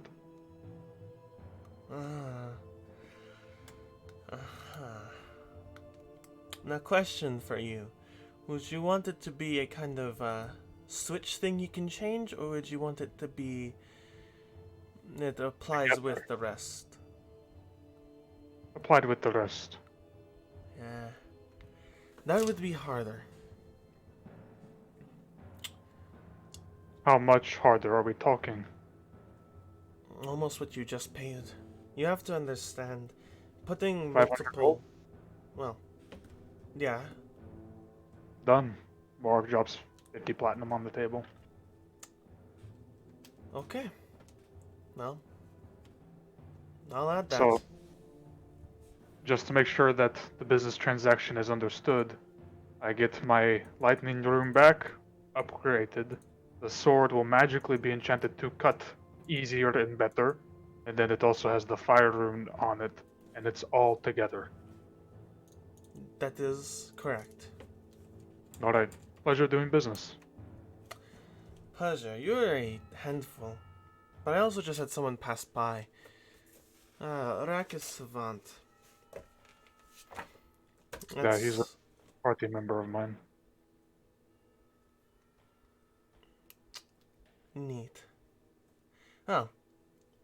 Pleasure doing business with you once again. Thank you very much. We'll give her a small little courtesy bow of his head as he walks out. And she will also bow to you. And with that, he will go back to the tavern. Okay. And at this point, I imagine everyone, including Gara, has collected downstairs since it's mostly like afternoon now. They're all sitting there, and Raditz walks up at this point and he says, "So, have we an idea of a ship we're gonna purchase or rent or something like that to get to Skull's Keep?" Honestly, no. I didn't. Token, what about you? I know you get around a lot. Yeah. Have you checked out any ships we can rent or buy? No. Okay. Have good luck with that, bud. Around now, the door to the tavern opens, and you guys see a white dragonborn with a monocle and a black velvet suit walk in.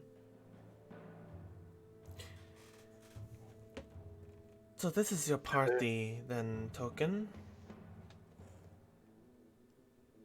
Hello. Hello. Token, What these are are you- your friends, correct? Hold on. Who's this person?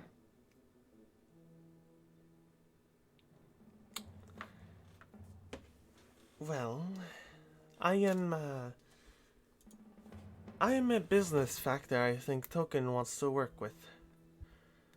There is the guy I was looking for. I was a part of the crew of the longbow, and I attempted to retrieve an artifact off the coast of Skull Keep. That artifact was guarded by, and I can tell you now, it was guarded by a baby kraken. Okay. Most of my crew perished in the battle. But as far as I can discern lore-wise, apparently this is a one of the temples of Uldir.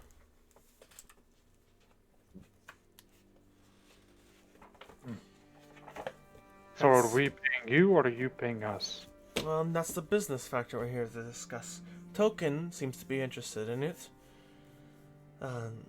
And I generally get from all of you that you want to go to Skull's Keep for whatever reason. We have business transactions to occur there. I see. Well, I can give you partial ownage of the longbow. Of course, I need a captain and someone who knows how to man the sails. Well, not for my party. I'm just saying. Mark immediately looks to Rakus.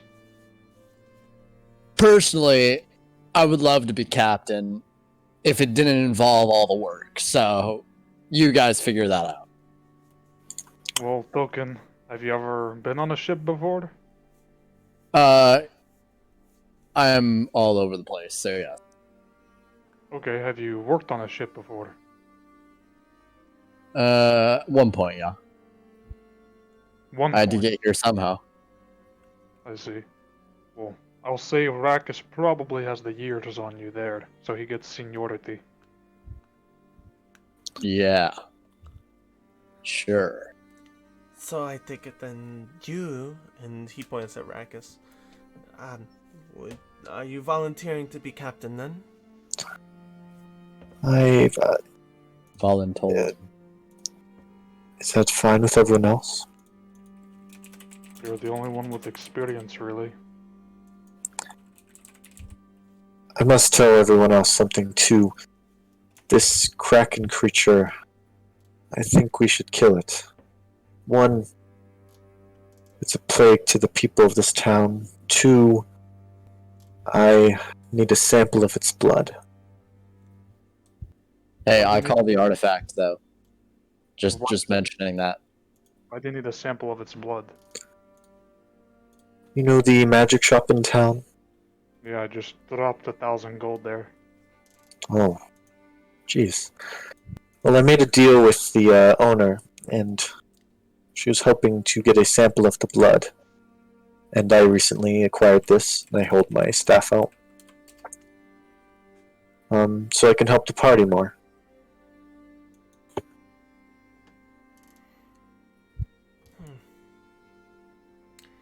Well, that's very neat. So it sounds like you actually need to go here then.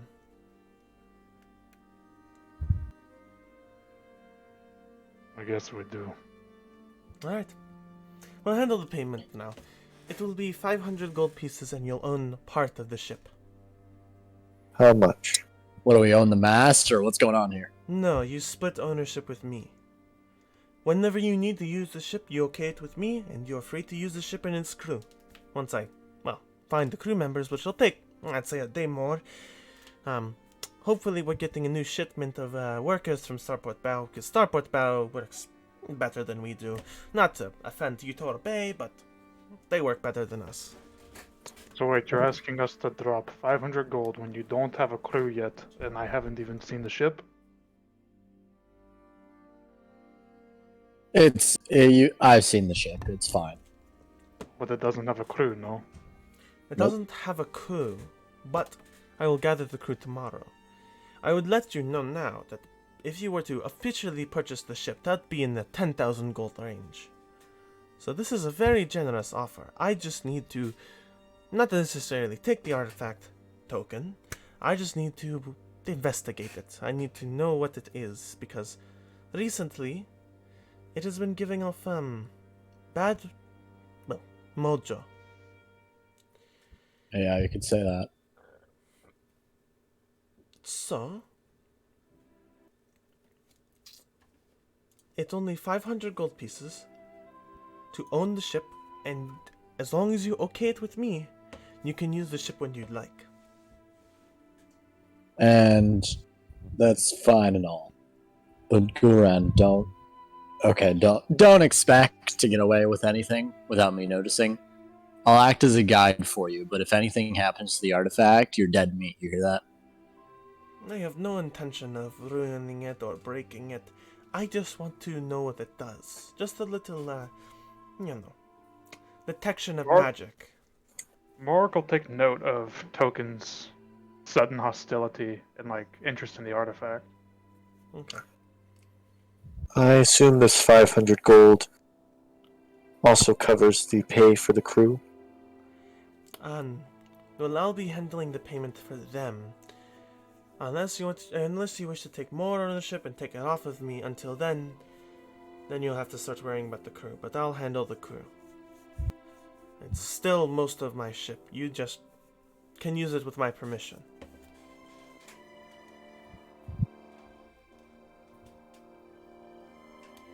Well, should we do this? Raz will speak up. Yeah, for $5.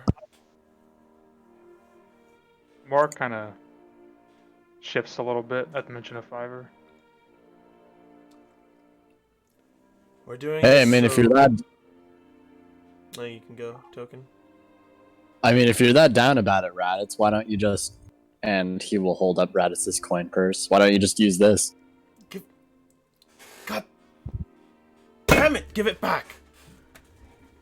Alright, just messing with you. It'll reappear at a side. And remember, Mork, we're doing this for Fiverr to rest in peace. I know you don't need to lecture me on it. Then I won't. Thank you. Alright, well. Do we all want to pay up some sort of money for it? Yeah, we'll split it evenly amongst ourselves. Wait, somebody do the math. Okay, I'll do it real quick. So, let's say there are eight of you. We have Draven, 9, Cypress. never mind.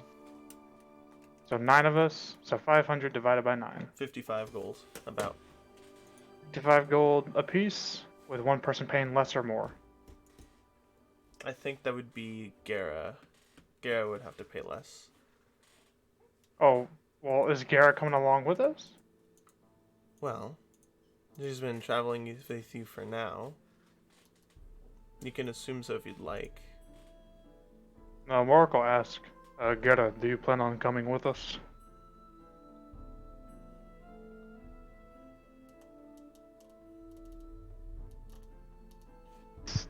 Garrett.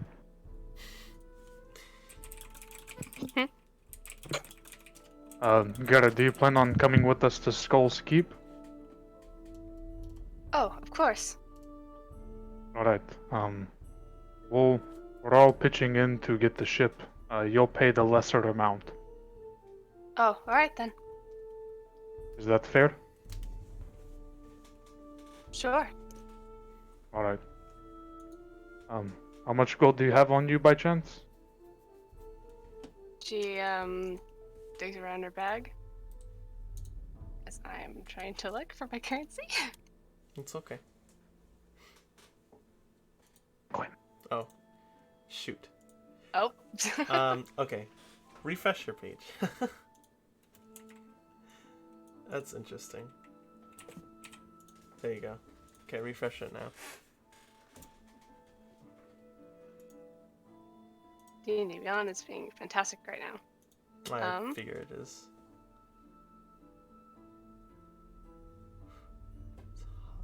I have 2 platinum and 50 gold. Alright. Just put forward the 50 gold and we'll cover the rest. Sure thing. Alright, so 50 minus that makes it 450, so 450 divided by 8, right? Yep, it'd be 450 divided by 8, which is 56 about gold Okay. from everyone else. So everybody else will pay 56 gold for their share. Yep. Alright, so SS is gonna put 5 platinum and 6 gold on the table. Okay. Mark puts down 56 gold. I'll handle those who are not here. Alright, so do 56. Well, actually. Ooh, look at that number. A perfect 100 gold. Oof. I just sneezed. Okay. So, I spent Um, 1,156 gold.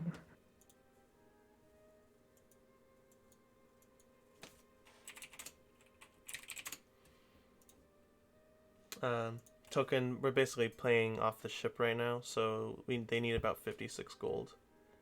Oh. He'll he'll just toss the gold at them. Okay. And there's one more character sheet I have to run through, but everyone pays off the ship, and he kind of gets a kind of bigger pouch out for it. Yeah. If, Mark's gonna check his gold bag to make sure that Token didn't take his money and use it. you count up your money, and you still find that most of your money, all of it, is still there. The 100 I have left. Good. Yeah. And while you're sitting there, Mark, the orc will walk up to you from the tavern, the bar. Yeah. He'll walk up to you and he'll say, "Can I talk to you real quick?" Of course. He'll stand up. And he'll kind of lead you a little closer to the bar. Yeah. Mark will hold a hand up to the rest of his companions, just basically tell him that he'll be a minute. So when I said I found something about you familiar, when you before you left, your tusks kind of grew a little bit more, and your eyes kind of shifted in the color a little bit. And Well, I can say with certainty, I think I know who you remind me of. Who's that? Well, a long time ago we had a battle, almost like a second in command um, in our tribe. Her name was Ushug, and one day she eventually stopped coming. She eventually disappeared.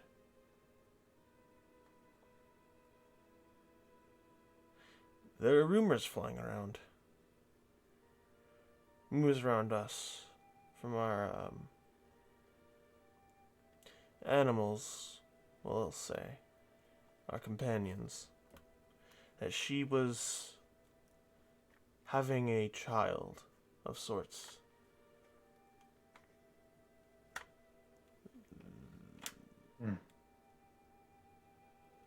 Your eyes and general facial structure kind of remind me of her.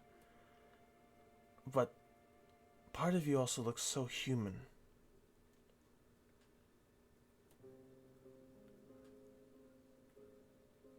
Well, like I said, I wasn't born, I was made. Probably in a test tube somewhere deep inside a dungeon.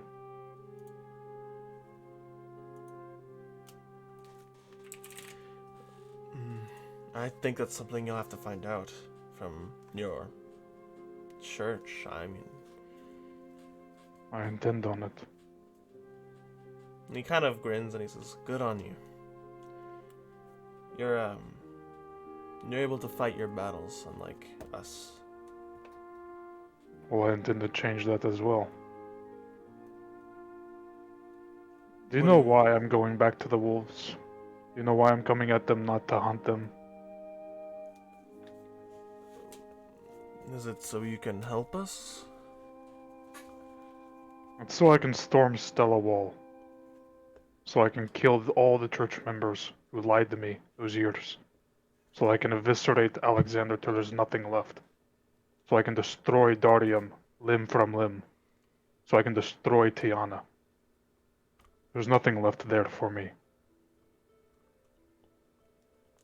I don't intend to just destroy the religion. I intend to destroy the god that allows it to happen.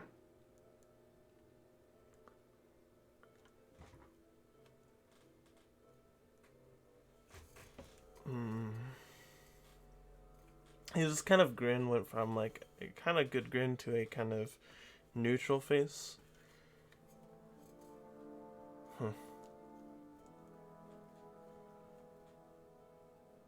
I'm not a human sympathizer, nor am I a sympathizer for the people who've been killing us. But spending time with some of them, whether they're travelers or not, taught me something. Generally, people, they had some motive behind attacking us. And to be all fair with them, if it were the other way around, some of us would have liked to take them out as well.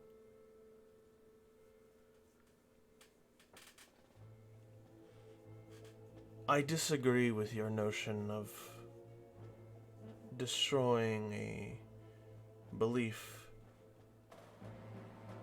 because then that doesn't make you better than what they were a long time ago.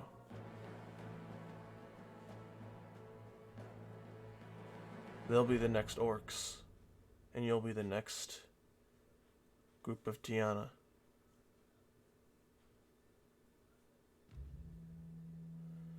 Mark kind of shrugs. Some His tusks have grown a little bit.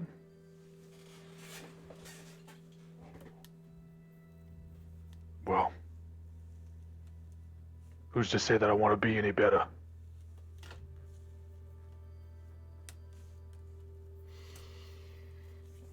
You see the orc kind of crosses his arms and he says, huh. Well, in the first place, I wish you luck in trying to get them on your side. Whatever they're doing now. Thank you. Mork will kind of give him a little head bow and head back towards the table. Almost like a light switch, though. As he turns around, his form kind of goes back to normal. Okay. He'll go back to the bar and immediately kind of just walk away.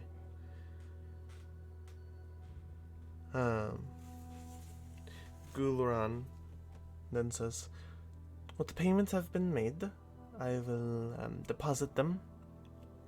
And by late tomorrow, we should be able to set out.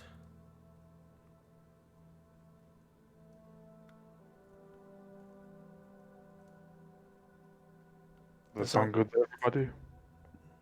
Yes, thank you for saying it. No problem. I think that will go well, yes. Now, real quick, Rakus, you want to be the leader, no? You want to be the captain. Yes. Okay. Well, you get to choose a first mate here. So, who would you like to be your first mate?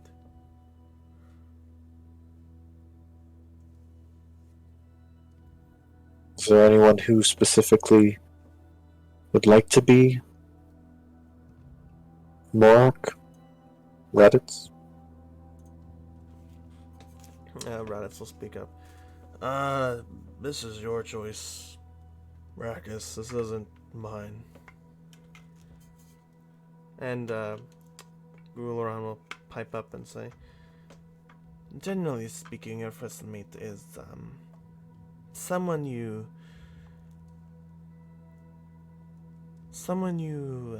trust to run basically when you're not able to.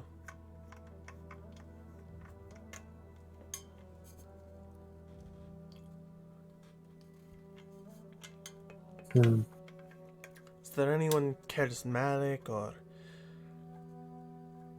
someone?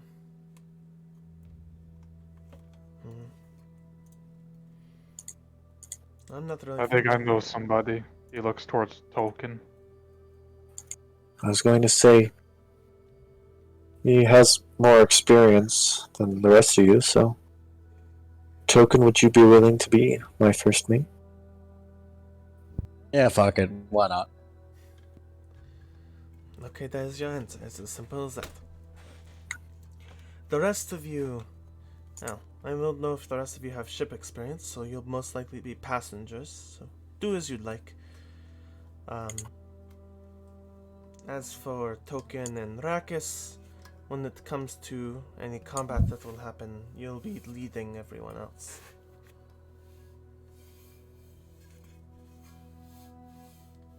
Now, I'm going to go make the deposit.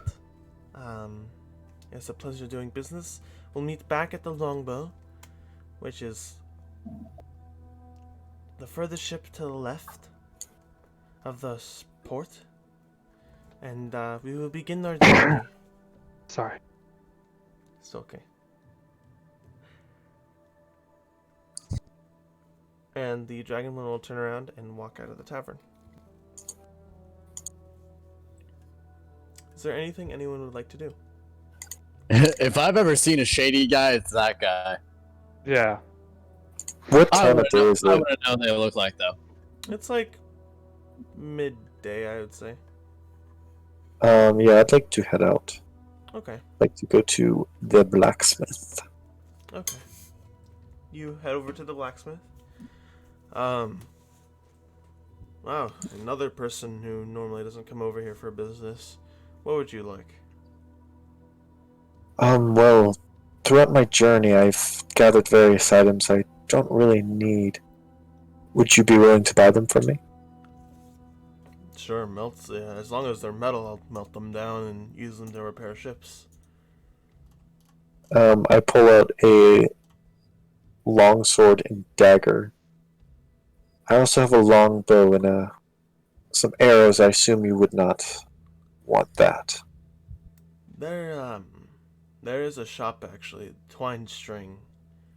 He deals with that kind of stuff. I'll take the metal. How much for the sword and the dagger? The sword is about 7 gold. And the dagger...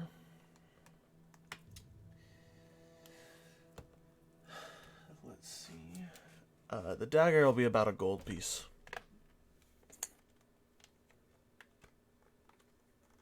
So 8 gold? In total, yes. Alright, that sounds like a deal. Alright. And he kind of just says, place them here. And he kind of reaches into kind of a chest to his side. He opens it, pulls out 8 gold, and sets it down.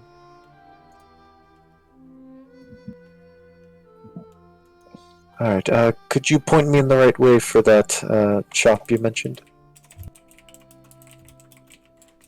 Yeah. Token. Wait, is Token here? Did you go with Rakus to wherever he went, or? Yeah, let's say you tailed him. Why not? He's Okay. bored. Yeah, you followed him there. Okay. That's all. Sorry. Okay. Twine String, it's like the shop name. It's like, if you leave this dock, go to the left, it's right there. Perfect. Thank you very much. No problem. Alright, I will head off to Twine String. Alright.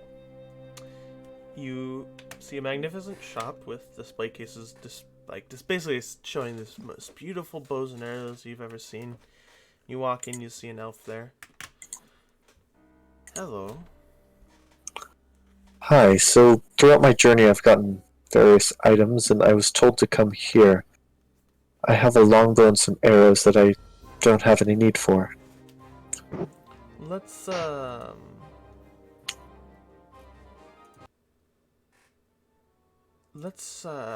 let me see it.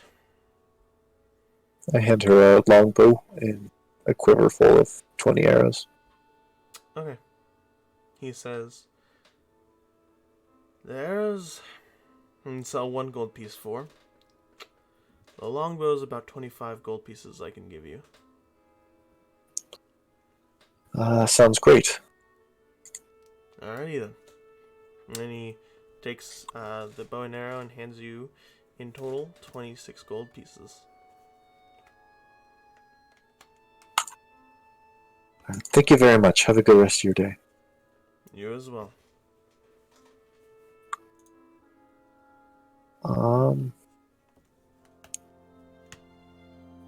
I think I will head back to the tavern. I can't think of anything else I can or want to do. Okay. Aster, is there anything you'd like to do? Yeah, I want to go to this magic shop that everyone appears to love so much. The more I've dropped 1,000 gold. Okay. You find the Mary Plum. Alright. Esther will head inside. Okay. You head inside and you see, as described before, a tall, right now short, female elf in black witch-like robes. She appears to be sitting on something. Alright, Hello. You're the 3rd person today. What can I do you for? hi, I'm Aster, and, what's your name? Well, I am Ovina Plum. It's a pleasure meeting you, Avina. I need to, Aster's gonna pull out his new expensive bow, Mm-hmm. and, so I want to get this in a more, combat defensively ready state. Is there anything you can do to help me with that? She holds out her hands. May I see it? He will, of course, and he'll hand it over. She'll inspect it and she'll kind of cock her head when she notices something on the bow. She says, "That is interesting. There appear to be runes already on the bow, but the bow is magical, Really? which tells me that most likely this had been magical before." Is there a way to fix that magical ability? Give me until tomorrow. That'll be about 50 gold. 50 gold? No problem. He's gonna pull out 50 gold is 5 platinum, right? Yep. He will pull out 5 platinum and hand. All right. Alright, thanks again. I'll see you tomorrow. Yep. And you see her kind of stand up, and she's actually very tall. Her when she stands up, her head almost kind of hits the ceiling before she has to kind of bend over. And this kind of large pumpkin kind of puts its like wood kind of stumps onto the table and opens its mouth as she kind of drops the longbow and inside of its mouth. Okay. And she'll sit back down on top of the pumpkin. Alright. Well, if that is all you'd like to buy today. Do you have any I do have something. If you wouldn't mind looking at it, Ash is going to pull out his blade, and he's also going to take the fragments from his backpack. So, I used this previously. This whole bow thing is like kind of new to me, but I had this previously, and long story short, it was cursed. It was like corrupted or something, and then I went and got it uncorrupted, and then my hair went from white back to this gold blonde color with the bit of white, and then I passed out, but then the sword hilt broke, and this is what's left of the sword hilt, by the way. She'll take the pouch, and she'll actually take out a kind of a little handful, or like a pinchful of the ash, and she'll dump it into her mouth. Fuck. What? Okay. This was a cursed item, was it? That would make sense, yeah. Nothing I can do about the hilt. Okay. Is there anything that you would know about getting a new one? Well,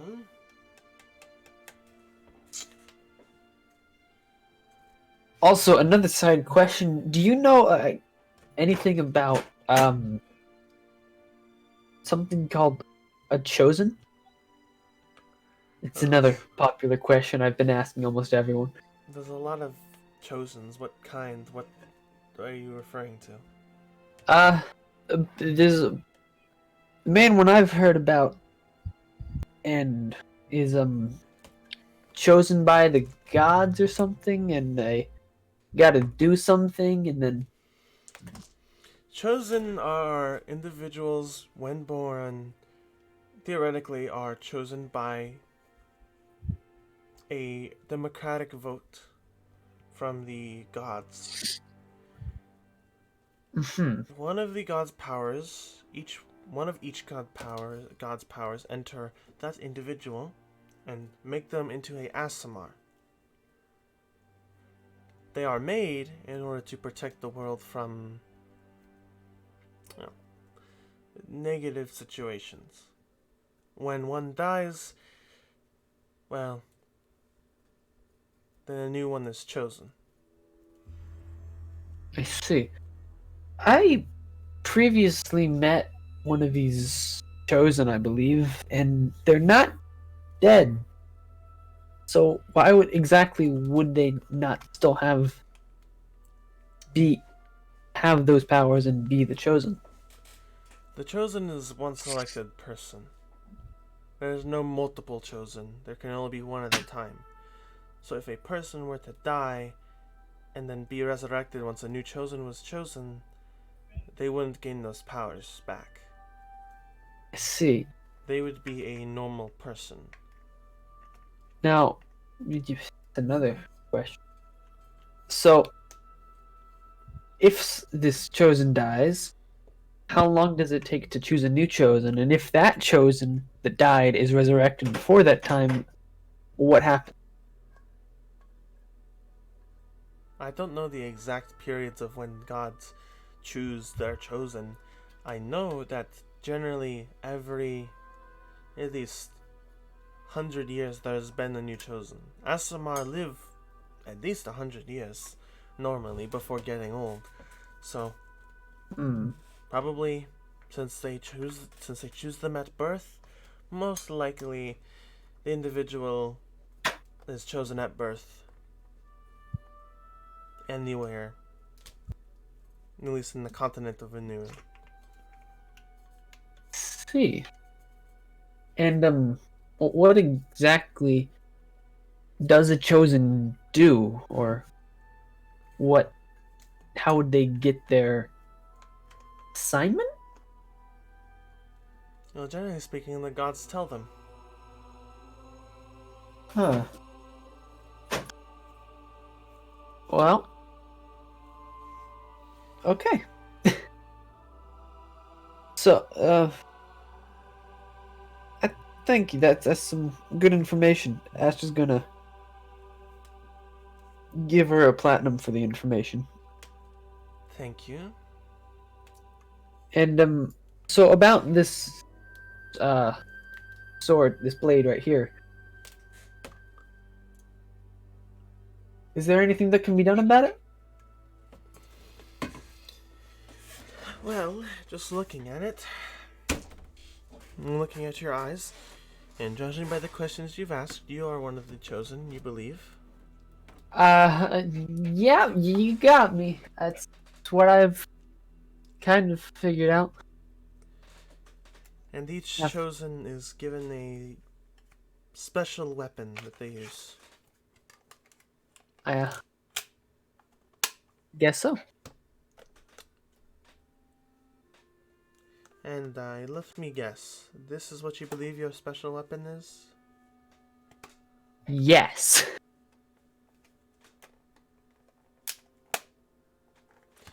Have you ever considered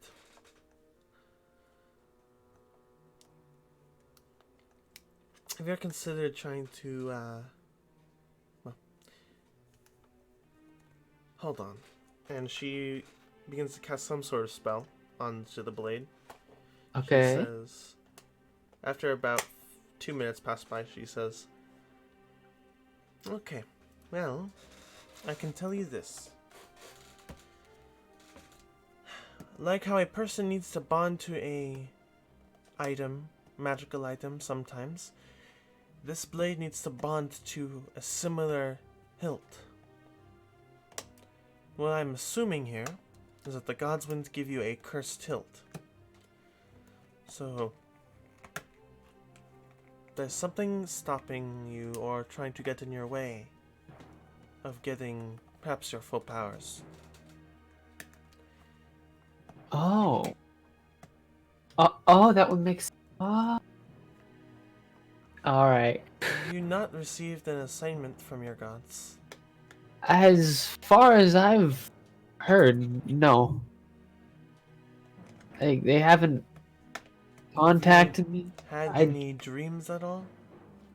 There was this one dream before I went to uncurse this item, sword. I had dreamt that I was like in space. There was a bunch of colorful hands and stars and stuff, and then there was a black hand under me, and it pulled me down, and then I woke up. So then looks like there is something interfering with your connection. Oh, that's probably bad, is right? That's not normal. No. Would you have any idea as to what I could do to stop that? Well, you could try contacting them at night when you sleep or meditate. You could also find whatever is blocking you somehow and kill it. Hmm. Or you're somehow able to find the rest of this blade. Perhaps that will help. I don't see. know. That makes sense to me. And one more. There was another time where I had another item. It looked like this sword, but it was a long sword. But when I put the hilt on this sword, this blade, that sword turned into dust. So that's got me thinking: are there any other items like this? Perhaps there are.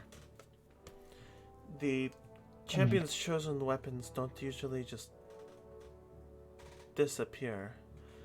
And judging from what it sounds like, once you made a new weapon bond, it got rid of the original. I see. But why would the original turn into dust? No. Maybe that was a part of the curse on that hilt. Oh. You said your hair color changed, no? Yeah, it used to be like, it was all like this color as he takes a piece of blonde from his hair. But then it all turned to this color. And then this happened after the, and then what's currently happening with my hair, with the streak thing. I can't really tell, I haven't looked in the mirror. But this is what it looks like now.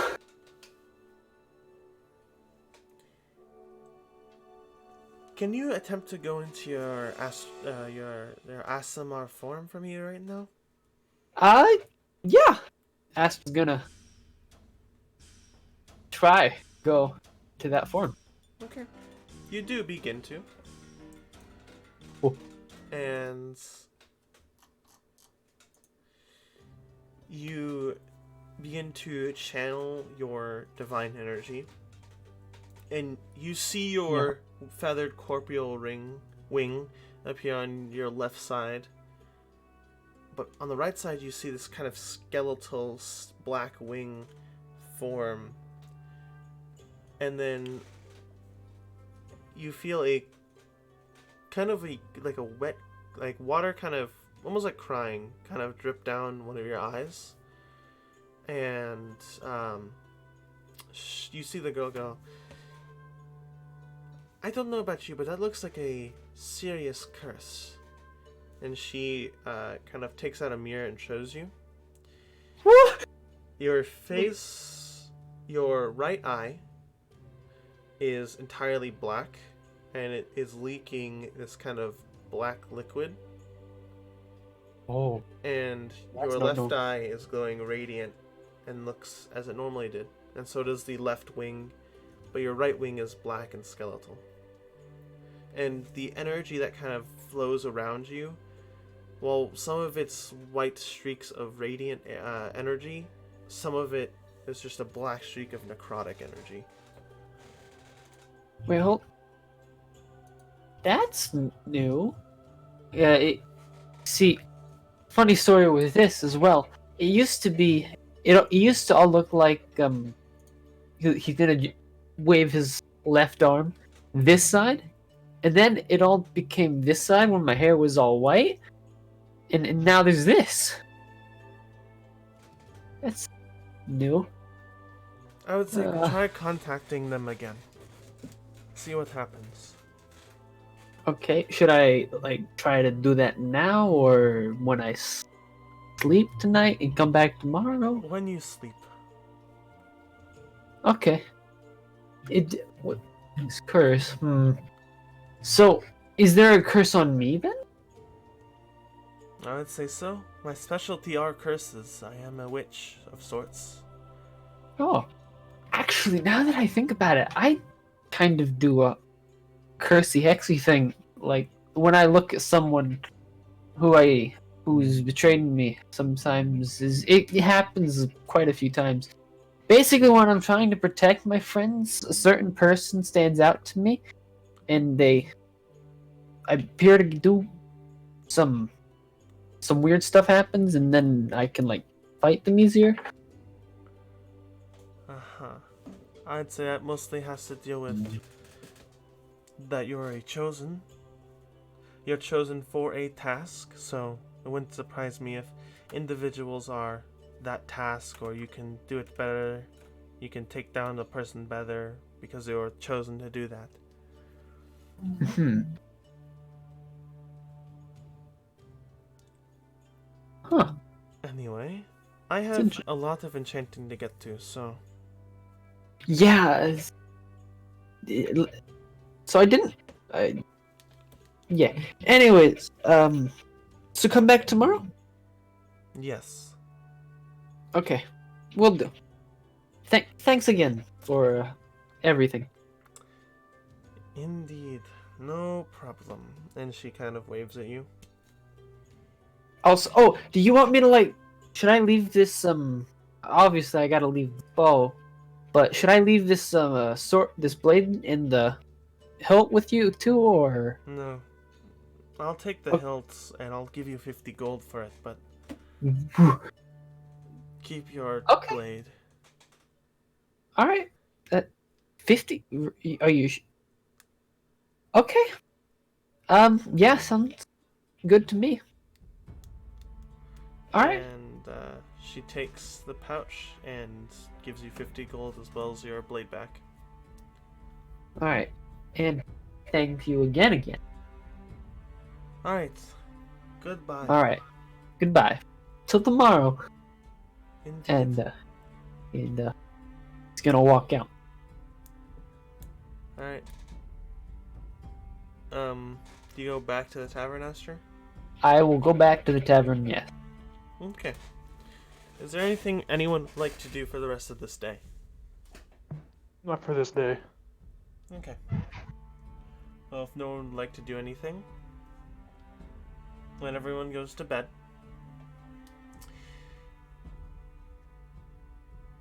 Aster, Mm-hmm. you begin to fall asleep. And it's like that feeling when you kind of begin to fall asleep, but then you get the feeling of falling and you immediately wake back up. Except that feeling of falling continues and continues as you begin to fall into sleep. And then you open your eyes and you're once again in this kind of starry area. Almost like you're in the sky itself, and you look up and there are those same shining stars. What would you like to do? Hi.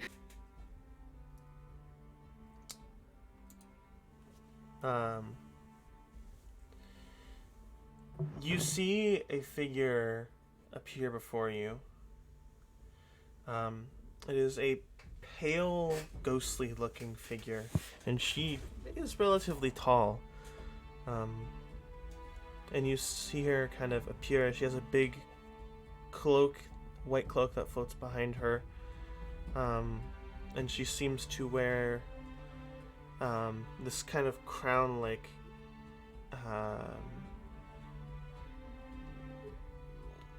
star on her head. And she has this beautiful white dress on her, and she looks down at you and says, Asterstav, speaking for the rest of the gods, our connection to you is very limited. What do you mean by that? Well, I think I know what you mean. From what I've learned, there's a curse, and in doing this thing, the whole limited thing, yeah. There's someone who's jealous of you. Someone who has been watching you since you were born.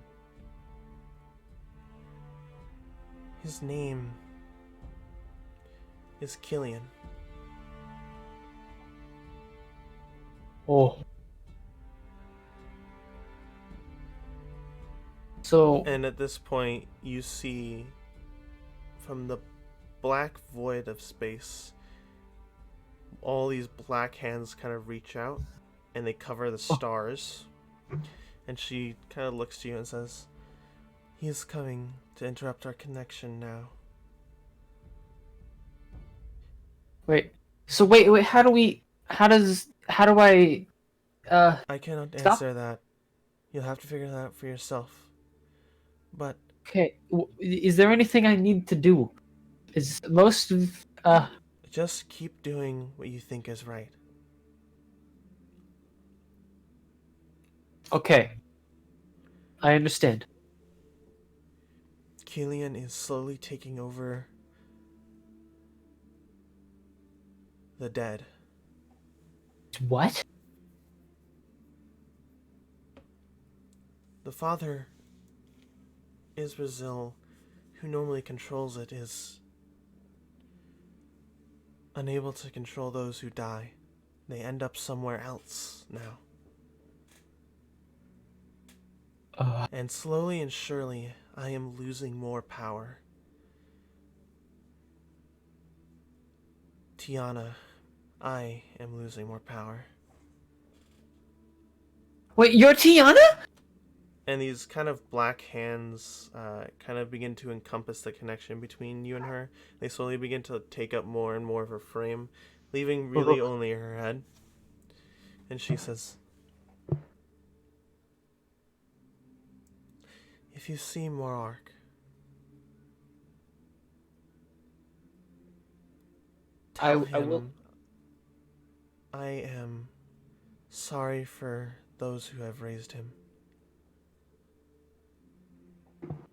Okay, I'll see him. I'll see him out of my dreams. So, And the two pairs of hands come and cover basically the void around you. And now you can't see anything, but you feel a hand grasp your leg, your shoulder.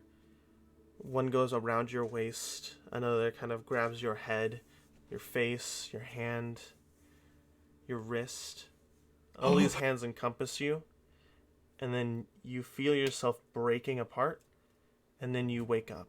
And it is mid-morning. It is soon dawn. so I wake. So I sleep with Raditz and Morok, right? Yeah. Okay.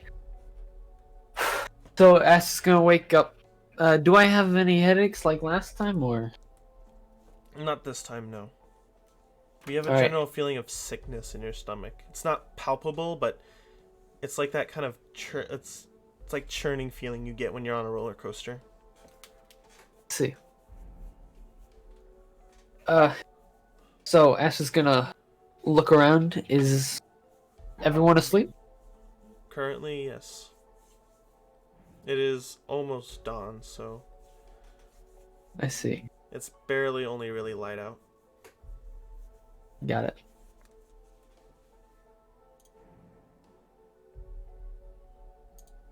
Hmm. Okay. Asher doesn't want to wake up anyone. He feels everyone should sleep as long as need be. So, Asher's gonna go down to the tavern area. Is there anyone down there? There is the orc working there, yeah. Alright. And he's kind of So- cleaning off the bar. Alright, so Asher hasn't interacted with this fellow and he's seen him a lot, so he's just woo. So Asher is going to go and talk to this orc fellow. You walk up to the bar and he looks up at you and he kind of rubs his eyes and he says, "Hello." Hi, I'm master. I'm master. I've been here for like a day, and I never caught your name. Tev. And he continues wiping down the bar. Hi, Tev. And so, is food covered? Or I should take it. I want to pay for everyone's 9 gold. food now. All right, Ash is gonna pull out 1 platinum and hand it to him. Thank you for the tip. No problem. It's good that you came down here. Actually. All right. Is there a?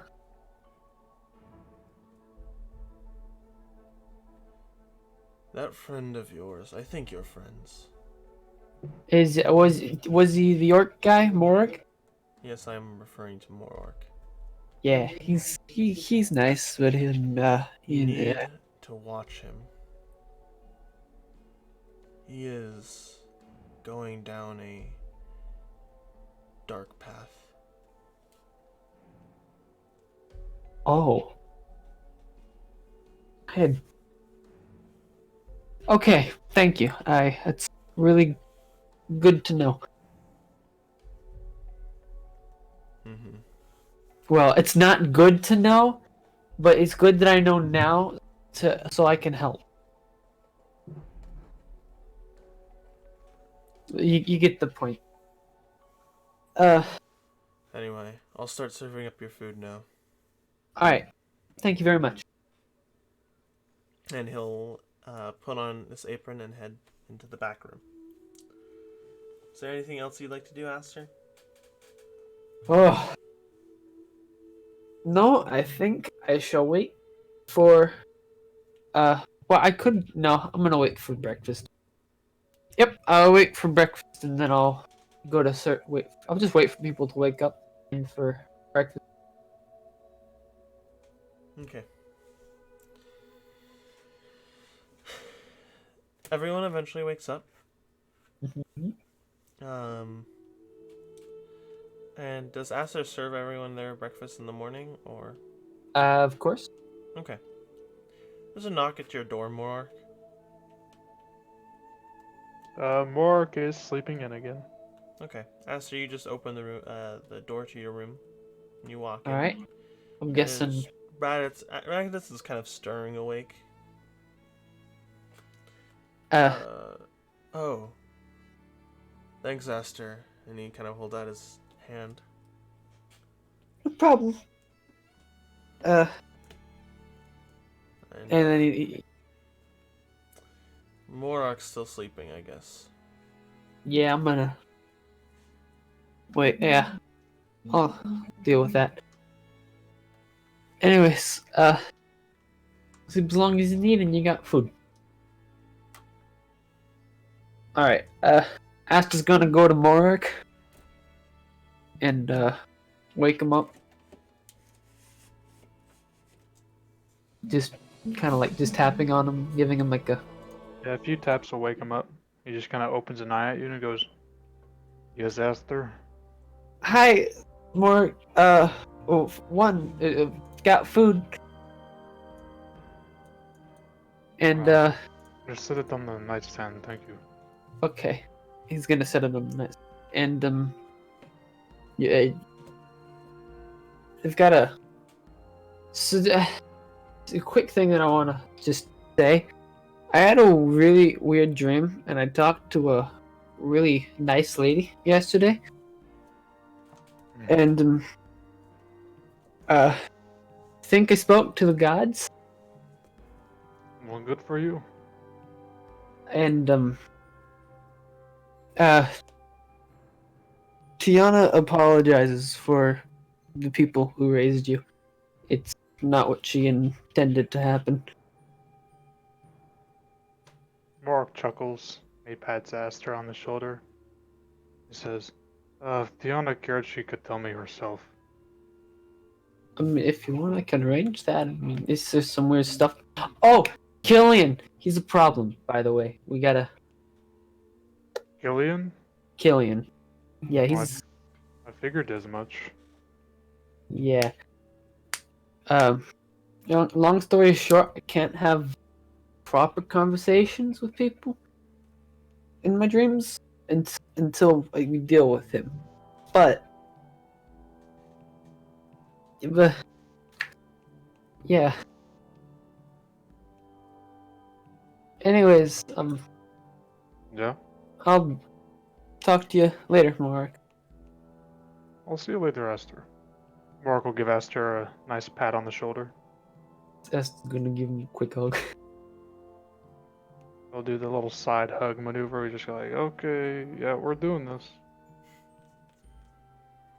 And then he's gonna make it short. And then he's gonna go and continue serving everyone breakfast in bed. Okay. Gara, there's a knock at your door. And as well as Cyphus's and Davin's. She'll open the door. And you see Aster standing there. He's kind of balancing a third plate on his forearm. But he's standing there in your doorway. Oh, hey, Gara, got breakfast. Thank you. She'll grab some of the plates from you. No problem at all. Aster's gonna ask. So, how's Cyphus been? He's been kind of quiet. Yeah, that's kind of all he is. Yeah, I know. Aster, as you say that, you kind of see standing up behind Gara's shoulder, you just see Cyphus deadpan Hey, Cyphus. staring at you. Hi, Cyphus. How are you doing? He like blinks once at you and then goes back to sitting down. Did he take the food? Gara assassinated him when he was asleep. That's just his ghost. Yeah.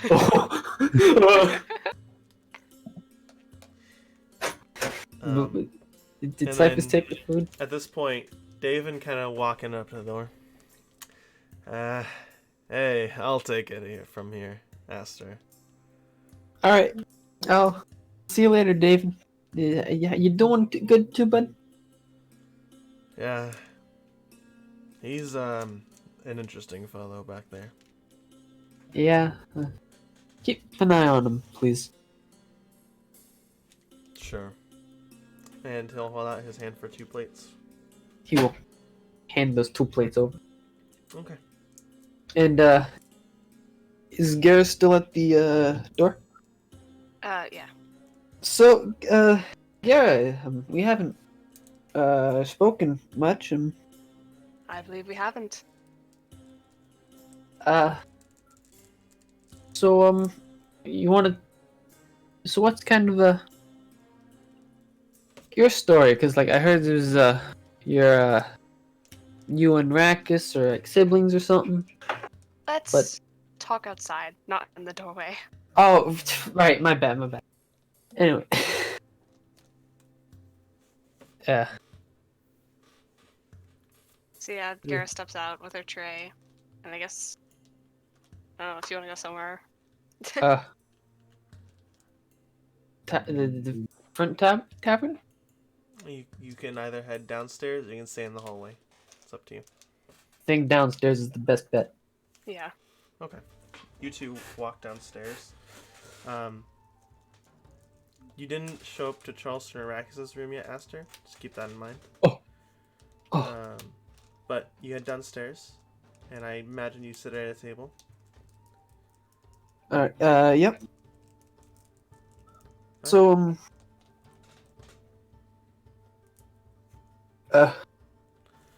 So anyways, is there a particular reason you want to go to this Skull Island?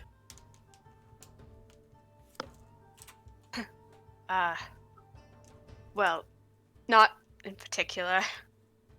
I'm kind of going for Rakis. I'm not trying to make that sound weird. Nah, I get it. Watching sibling stuff. Yeah. I don't really know how to talk to him. I don't know. Oh, that's kind of easy actually. You just walk up and say hi, and then try to strike conversation. Actually, I met Rackus first, actually, and then we traveled to a town, and then we met a bunch of other people, which was Morark and Raditz and Cyphus and Ilphis. Met everyone there, fought some weird zombie things in a well, fought this one guy, Ishan, for the first time there. You know, all the stuff. But I met Rackus first, and you know, all you gotta do is just say hi and start talking. I might try that. You seem to have quite the adventure. Yeah, it's weird. It just feels natural, kind of. So, how was it? Traveling with Rackus. Oh well, that's. I mean, he tends to stay quiet. There was a time where he didn't sleep, and then, there was a whole like thing, and then he was. I think from what I've learned about myself, I think he kind of like got power from someone, and then they took that power away, and that power also made it so he didn't have to sleep. So now he sleeps. But I notice he likes to I haven't talked to him directly about it, but I notice he likes to do some wood carving, making some cool wooden statues. They're very cool. How interesting. He's nice. Like, he really cares.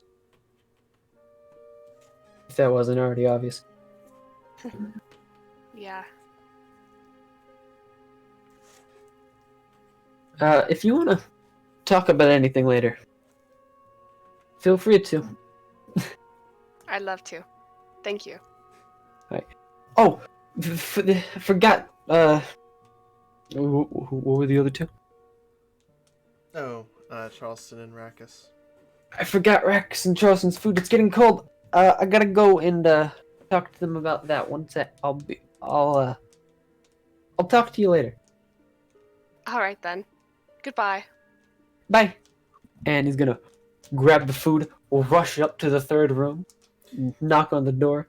Rackus, you hear that exact noise at your door. Dang. Okay, I go and answer it. You see Aster standing with 2 plates of breakfast there. Hi, Rackus. I've got food. Ah, Breakfast. perfect. Thank you so much. And No problem. Charleston gets out of bed, walks over, takes his plate of food, bows to you, and then walks back to his bed. You too, buddy. And hey, have you to Rackus? Have you talked to Gara recently? I guess I haven't too much, no. It might not, considering you're like siblings and something or whatever. It probably would be a good idea to just walk up and say hi sometime. Of course. Actually, Aster, how have you been? Have you found anything new about your lineage and, I guess, your mission?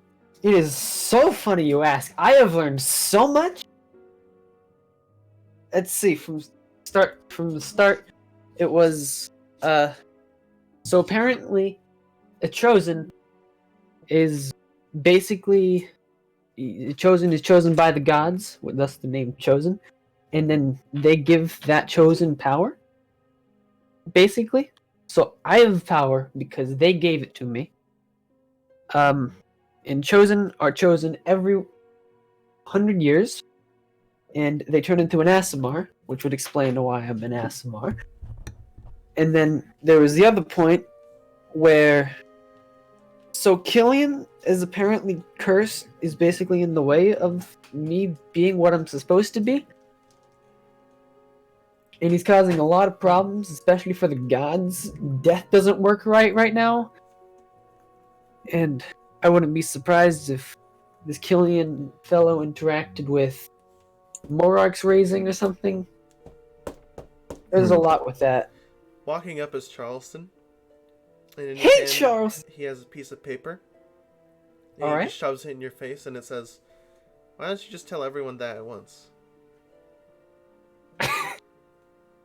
Hold on. You're absolutely right, Charles. Anyway, we And should then he takes the talk paper about back, and then he writes on the backhand side of it, "I know."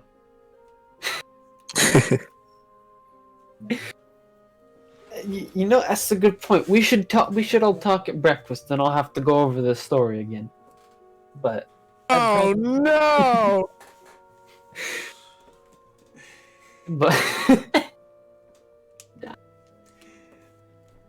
but anyways, let's all talk about that later, I guess. Yeah. Charleston nods. Lead the way. All right. So hold up. Everyone's waking up. Have I eaten? Have I bothered to do that yet? I'd say you could have ate while you're talking to Gara. All right. So then, everyone's still in bed and stuff right now, mostly. Rats is getting up. I believe Morark is still in bed. Okay. Morg's gotten up since Aster delivered the food and stuff. Okay. That's when he would eat the food and check on his stuff at the magic shop. Okay. So, Morark, you get out just about right when Raditz is, and at the same time, seemingly Aster and Charleston are. Oh, speaking of which, Charleston will walk over to David and Cyphus' door, and he'll go.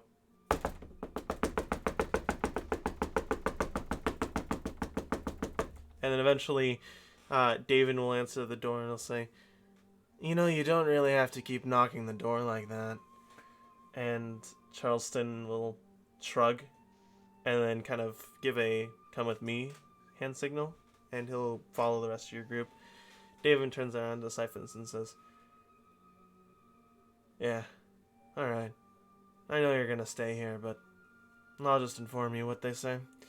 And he walks out and he walks down the stairs following you guys, minus Cyphus. Alright, everyone, I imagine, gathers at the main pub of the bar. All right. So if everyone's there. Wait, Morark's gonna go to the shop, right? Unless, Yep. Unless Morark does Morark not stop at all? Why would he? Fair enough. Hey Morark, there's a quick thing I wanna update everyone up to speed real quick, and I kind of realize I've been telling the same story 3 times. You're fine. Mark will come over to the main area. He said 1 second. I only count in ones. 1. So, yeah, I was interrupted. Anyways, all right. Let's talk about this. And so, where do you? So, and then I also have to go grab some stuff. So, Aster's gonna gather everyone, talk about this one final time until further information. Is everyone gathered now? Yeah, Mork's there. Awesome. And now, alright, I've realized I've told this story probably too many times. So I've learned more stuff about the whole Chosen thing. Whoa! Right, cause you heard about it, and yeah, Morok, you heard a little bit. I'm gonna go from top. So, starters, chosen by the gods. Killian is making my apparent connection with said gods very weak. My sword broke, but that's okay. I've got a new item. It's in a whole magic shop. It's apparently a cool bow, and I'm picking up that later, so we won't have to worry about that.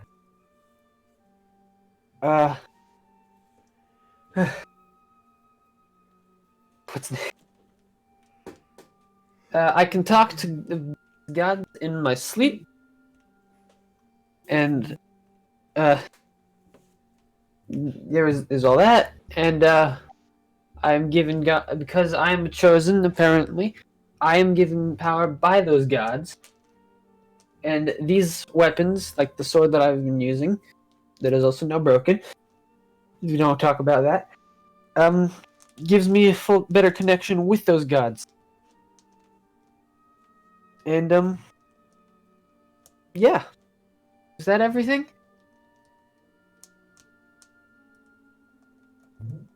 I think that was everything. Anyways, good talk, everybody. Oh wait. Alright. Oh, the death part. So also, Killian is apparently interacting with death, and death doesn't happen right anymore. Right? Like the god who deals with death, does not have power of that right now. So don't die. Good talk. Good talk. All right. Is there any? And then that's it, right? And how do we know this isn't just like you dreaming all this up? Oh, Or because we I've just gotten right. Because I've gotten a bunch of information from everyone everywhere, including the nice magic lady, and that one cool person who flew away. But yeah, it's not me, or I'm crazy, and everyone's crazy. I don't know. Does that make sense? Yeah, sure. Raditz speaks up and he says, "So, is it possible that the reason I couldn't revive Fiverr was because of him?" Aster thinks back. Yes, actually, probably. I think that would answer every single question. And that would answer all of the questions that have been Did happening you revive with the winged girl? Yeah! She flew away. Fiverr came back with black blood. She didn't come back with that as well, though. She was completely fine. I don't know. Yeah. She's alive.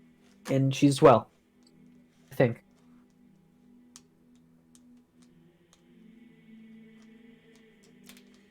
Well, I'm gonna start dismantling my cart so we can take it on the ship. Yep. And he kind of gets up from the table and goes outside. Alright. Good talk, everybody. And now I'm gonna go run an errand. Okay. So Ash is gonna go run that errand. And then people can do stuff before then. Because I need to get water. Okay. Well. Other than Morak and Aster, is there anything anyone would like to do? Where is Gara right now? Gara's sitting at one of the tables, I believe, with the rest of you.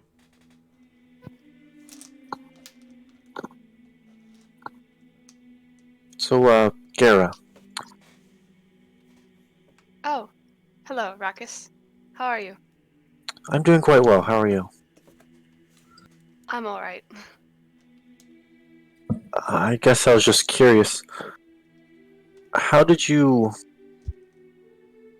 I mean, how did you get here? Through Samuel. He's I see. I mean, what did you do before you were a bard of sorts? well. I was with the resistance. That's kind of all I did was work with them. Hmm.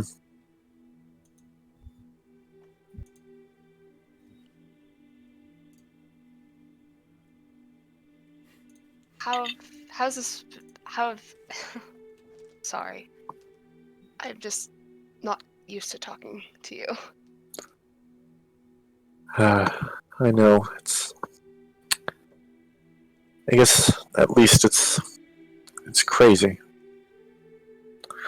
Just to know I've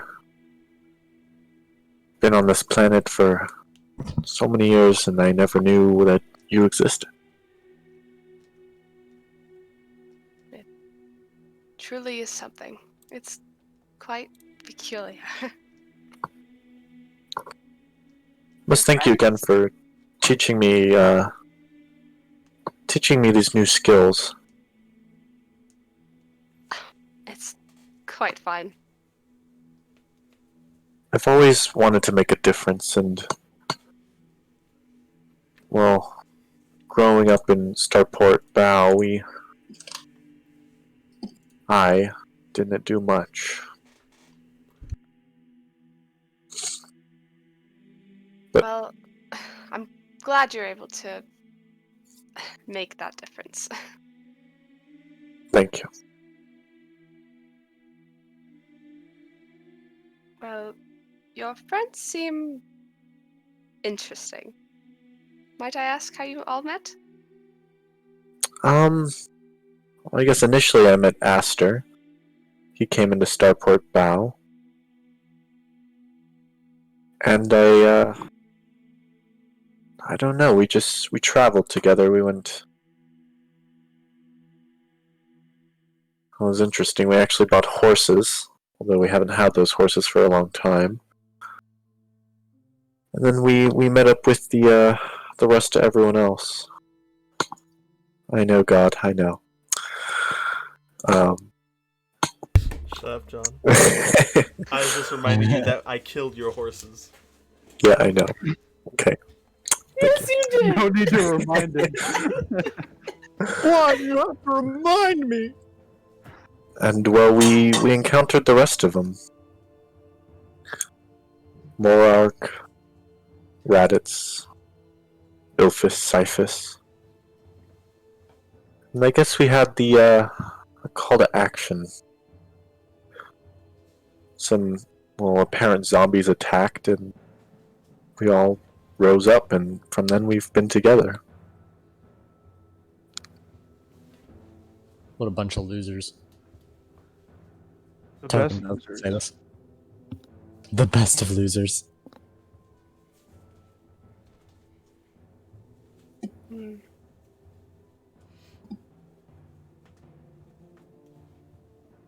Well, I'm glad. Really. You seem to have got on this adventure almost. Guess you could say that. An adventure, I guess, of Venuru. Oh! Hey! He said the word. We did it, ladies and gentlemen. He said the word. How long did it take? 20. 20, exactly 20.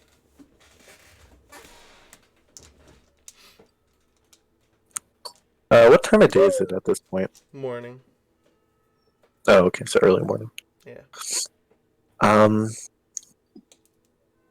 He's, I believe, Goran's, waiting at the boat for us, right?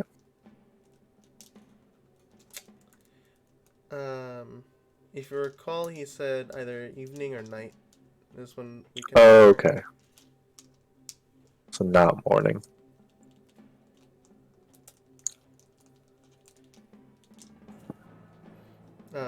But Is that all Rakus and Gera would like to discuss? Or is there anything else you guys would like to do? I'm good. Okay. Yeah.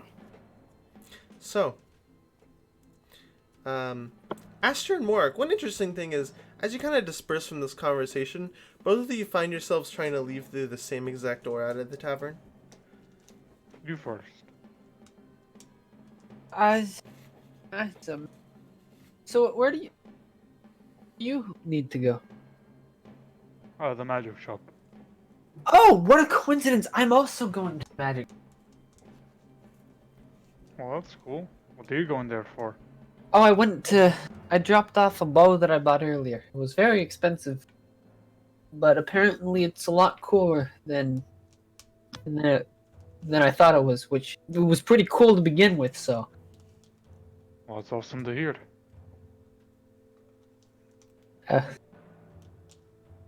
anyways, I guess walk to the magic shop. Okay. Both of you arrive at the Merry Plum, and once again, she's standing there, but this time, actually, the giant pumpkin is actually sitting in front of her desk, and she says, "Well, welcome back. I've Hi. finished both of your enchantments. Aster, yours... Well, I'll detail you what it can do as far as I figured out. All right. When I revived the magic inside of it, the bow kind of had a golden trim that kind of formed from it. Oh. And the runes glowed golden radiant. Oh. And the bow itself, actually, it doesn't require arrows, interestingly enough. Whoa. You can, essentially, when you pull that bowstring, a golden kind of arrow forms and you fire it. It makes it easier to hit things a little bit, but that's about all. Plummy, if you'd like to, And you see the pumpkin open up its mouth and it begins to cough out the bow, and it's not really covered in mucus or anything really. It just, Pumpkin guts. yeah, nothing really actually, but it Oh. coughs out just the bow onto the floor and it kind of just slides out neatly. That's just going to pick up the bow. As soon as you pick up the bow, What? Okay. you kind of have a moment where you see these kind of flashing images at once of Oh. you being in a snowy kind of area on top of a mountain, and you see yourself kind of pull the bowstring back of the same bow you're holding now, though it looks more fine and connected in that condition. And you pull back the string and you let loose a golden arrow in one direction, then you fire another, and you fire another, and then you have another image flash where you are also on a boat, and it's a solo boat. It's a singular kind of, a rowboat.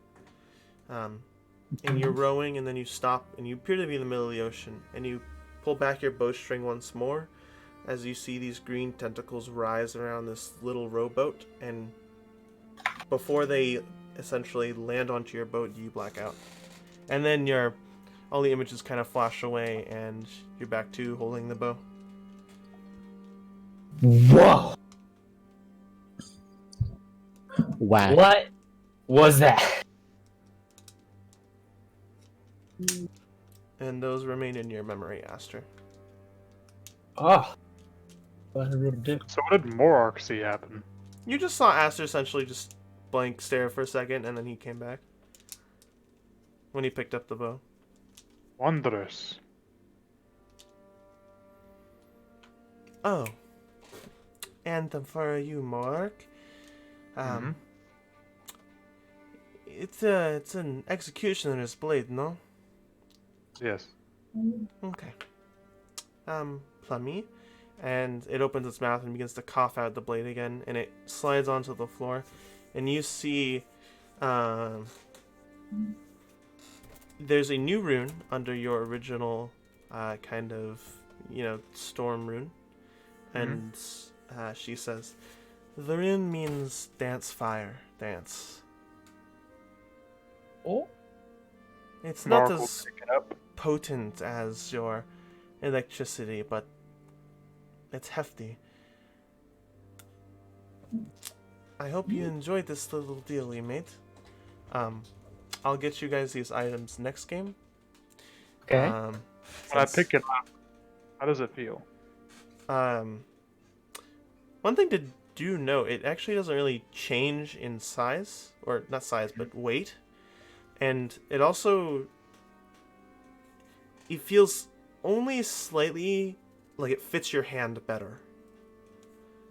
It feels when you swing, if you attempt to like kind of do a demo swing, Yeah. you feel slightly a bit, the weight put into the swing is less than you need. I got you. Does the rune work like my sword will have lightning and fire on it, or is it only like when it hits somebody it applies those effects? I'd say the fire can apply to actual like wood and such if you were to strike anything wooden, but the electricity still would not. Okay. But I'll But get so you like, guys is it like on the blade? Like, are there lightning streaks on the blade with fire, or is it like only when I strike something that they occur? It's only when you strike something that they occur. Okay, yeah, that's what I was just checking. And she says, well, I assume you're off then? For now, we'll put the blade away. Alrighty then. I hope you enjoyed the transaction. I did really. You funded my shop a little bit, which is nice. But hopefully I'll see you again. You most certainly will. And you see the pumpkin kind of turn around and begin to waddle back towards the bar where she's still standing. And then she sits down as soon as the pumpkin gets back there. Mark will look to Aster. Oh, there you go. Aster wants to talk to the person, as he said he would, about the dream.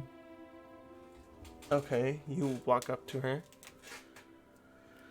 So, I talked to I think it was the gods. I think it was Tiana? So you made contact. I did. There was a lot of black hands, and they were everywhere. Let me stop you before you continue. I'm not an all-knowing person. I just suggested something you could try so it could work. So, in all fairness to you, I don't care what you find, but I helped you, which was what matters. Yeah, you make a good point. Well, thank you for the advice and the help.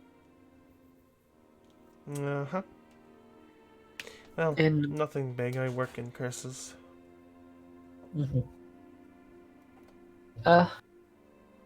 So, yeah, thanks again. Pleasure doing business. Right, pleasure doing business. And Aster's just gonna walk out, I guess. Okay. With Mark, the- you wanted to say something to Aster? Mark was just gonna say, ready to go? Yep. Right. Mark will, I guess, head back to where the rest of the group are chilling. Alright.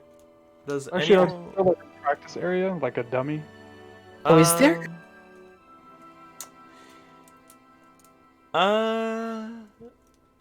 Well, do you ask or do you just... Mark is gonna look around for one. I mean, he'd assume like at least near the port, like maybe there were sailors practicing their swordsmanship or like firing skills or something.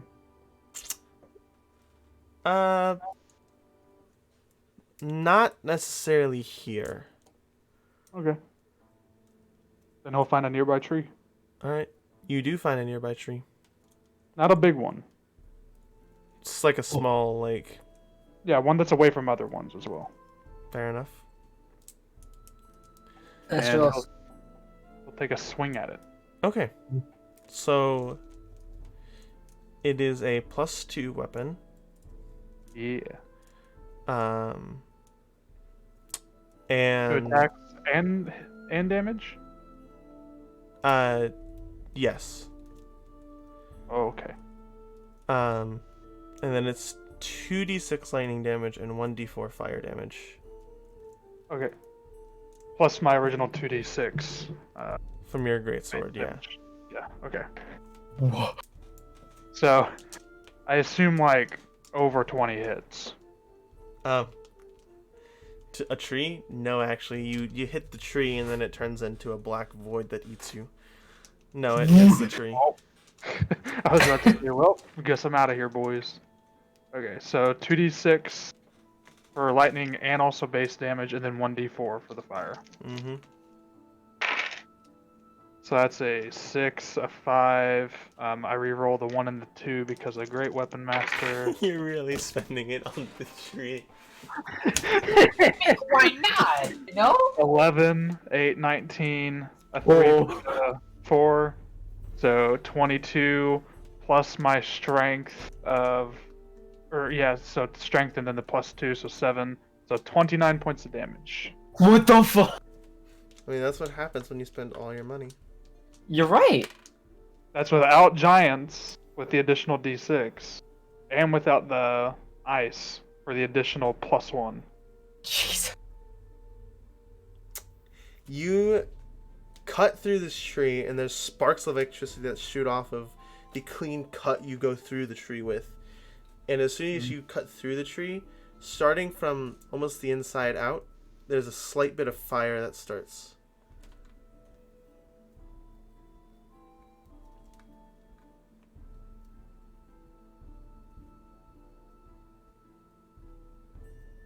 It's badass.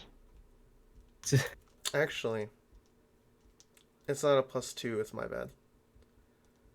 It's a +22. No, it's effectively keen, so what that means is the crit chance is 19 to 20 rather than just 20. Oh, so I crit on 19s now. Yeah. And Oh my instead of God. it being a +2. Alright, I'll take that.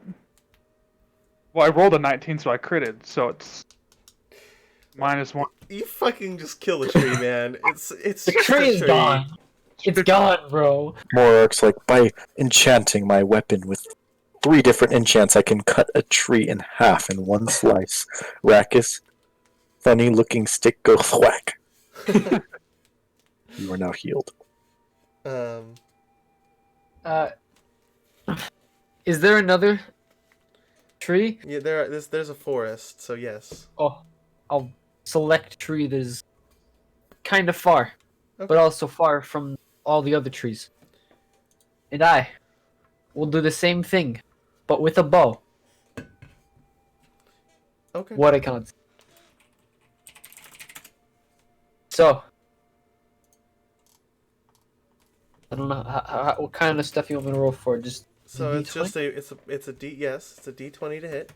It's +1. obvious. +1. Oh, that was a nat 20. Okay, and then the damage is 2d8 effectively. It's 1d8 piercing and 1d8 radiant. Oh. Do note with this specific longbow, shooting underwater does not restrain your range. As the arrow is not a physical arrow, it is a radiant arrow. So. And until I attune it with a +2 to dex, Mm-hmm. which Well, is. I think you technically did. Oh, I know, I did. Well, technically I did, but then I walked away from it and stuff. Yeah. So yeah. So it is. So I got 4 and a 4. That's 8 +2. I think that's it. So that's 18 damage, I believe, because you rolled a 4 and you rolled a 4. Add that together, double that, 16 +2, 18. That's knowledge, Wait. yeah. No, Wait, you no. add another 1 20. because it's a +1. So Oh, it's a +1. It's the +1 to hit, not just to. it's damage as well. It's a +1 Plus one. longbow, effectively. Ah, okay. So that would be 4 + 4 + 4 + 4 plus 2 plus 1. 19 damage. Yeah, as I said. All right, you pull What- back what the knowledge? string, and you see a light arrow form. Mhm. And you let go, and it flies, and it goes right through. How big do you want the tree? About as large as whatever Morok's tree was. Okay, you fire the arrow, and it goes almost all the way through a hole that it makes, but Oh, it doesn't get entirely through it. made a hole. Nice. How big is the hole? Like how wide? How deep? Okay, No, no, I'm not messing with you. I don't I want to think- look up the circumference of a goddamn arrow. Okay. Oh, oh, big God. Anyways, cool. Okay. So, is there anything anyone else would like to do until evening?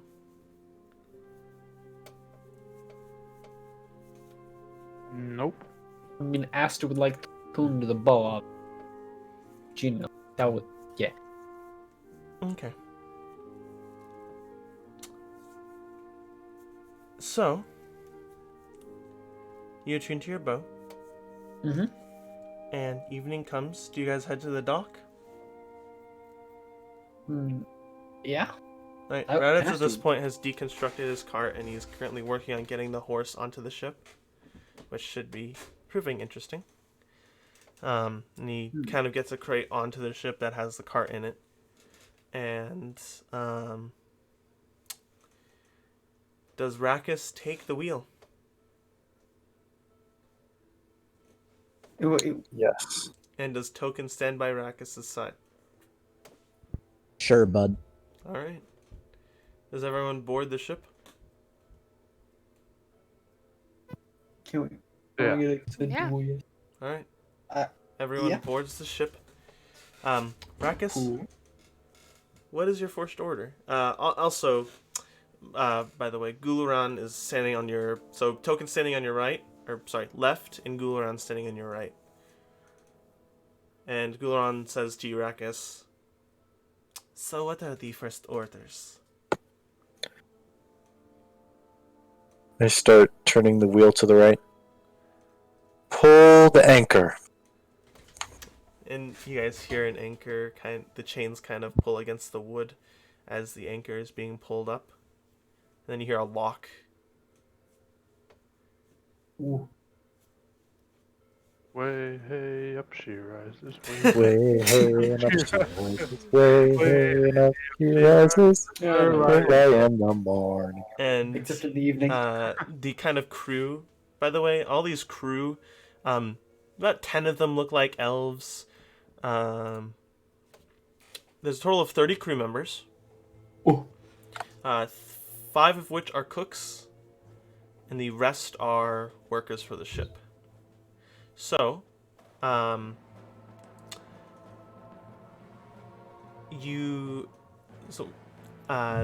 the 25 working on deck, kind of all, mostly 25, turn to you, Rackus, for the next order.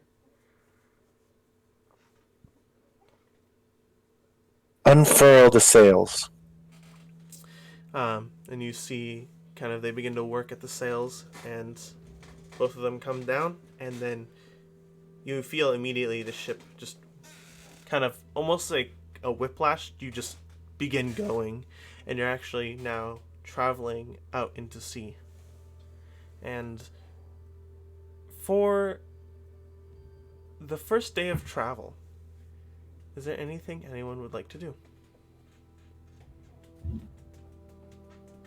Morg would like to pull Rackus aside, Okay. just for a moment. Rackus, while you're kind of one hand kind of holding one of the one of the kind of leverages for the wheels, Morak walks up to you, Niggy. Morak, what do you say? Yeah, Arrakis, can I ask a favor? Sure. If I don't make it off this island alive, do you mind killing Darium for me? Oh, It would be my pleasure. Appreciate it. Well, if you Don't could do worry it, about dying. That's not on the to-do list. Mark will chuckle. Laugh at that. Yeah, Mark will chuckle. I'll say, yeah, I don't have that planned, but I also didn't plan on a lot of things. That's fair. Just make sure to do it with this sword. And he points to his executioner's blade. oh. I can try. Whether you do the same to Alexander or not is up to you. Personally, I would, but I'm not gonna ask you to do that.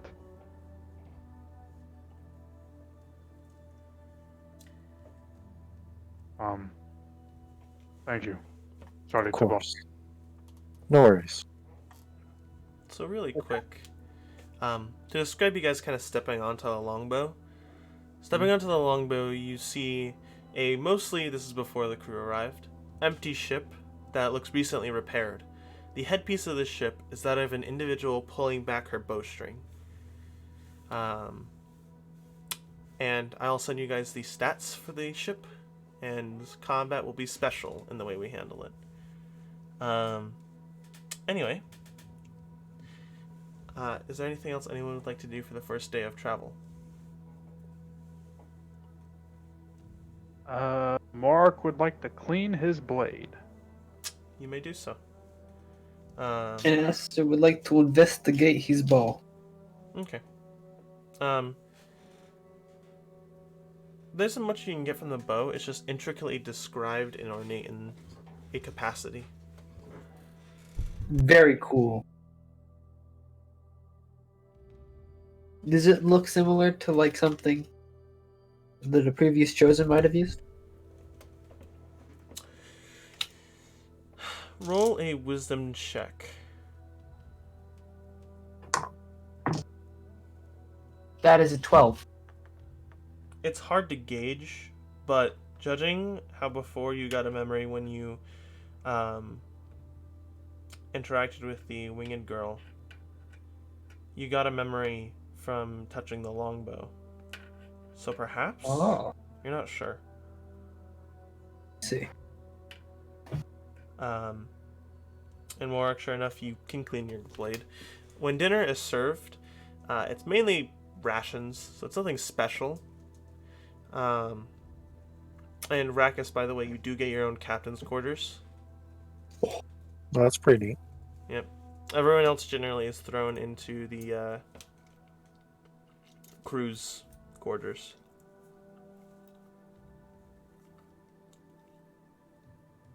So, which isn't that far from Rakis's. Rakis, you essentially have two rooms. One is a kind of war room, and the other is a bedroom with a desk in it, and there's a window in the back of it where the desk is. The rest of the crew kind of sleep towards the front of the ship, just below the forecastle, which is the very front of the ship. There are beds there. There's 6 there. Cyphos will be staying in the hold. And Charleston he'll just be sleeping kind of on the floor in the under the forecastle. Anyway, the first day of travel comes to an end. Some of the sailors actually sing a familiar song. You almost kind of recognize Rakis. Everyone kind of heard it, but to recite it once more, it goes. And I'm obviously not singing it because, I'm Carson. Come on. Here, actually, I'll just copy and paste it. But The best here. hold on. Yeah, it would be the English version of it. So it's the translation of it.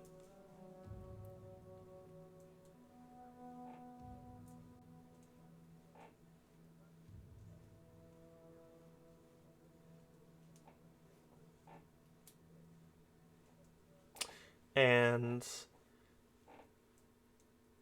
beginning on the second day, one thing, Rackus, as you're beginning and you get up in the morning, you get on top of your, and you get to the wheel of the ship, and everyone is kind of groggy. Traveling is kind of weird. No one's really exactly used to the swaying of a boat. But your direction, by the way, is handled by Gulran, who kind of directs kind of the way you need to go in the war room.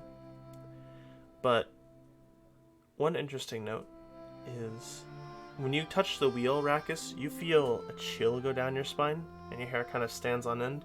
And at first, you're confused by this because you look around and there's nothing. And then you kind of see it begins to slightly rain. It starts to rain. I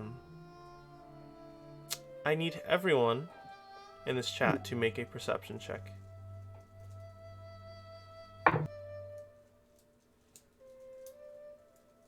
Want me to put it in a chat or? Nah. What check was it again? Sorry. A perception. 17. 18.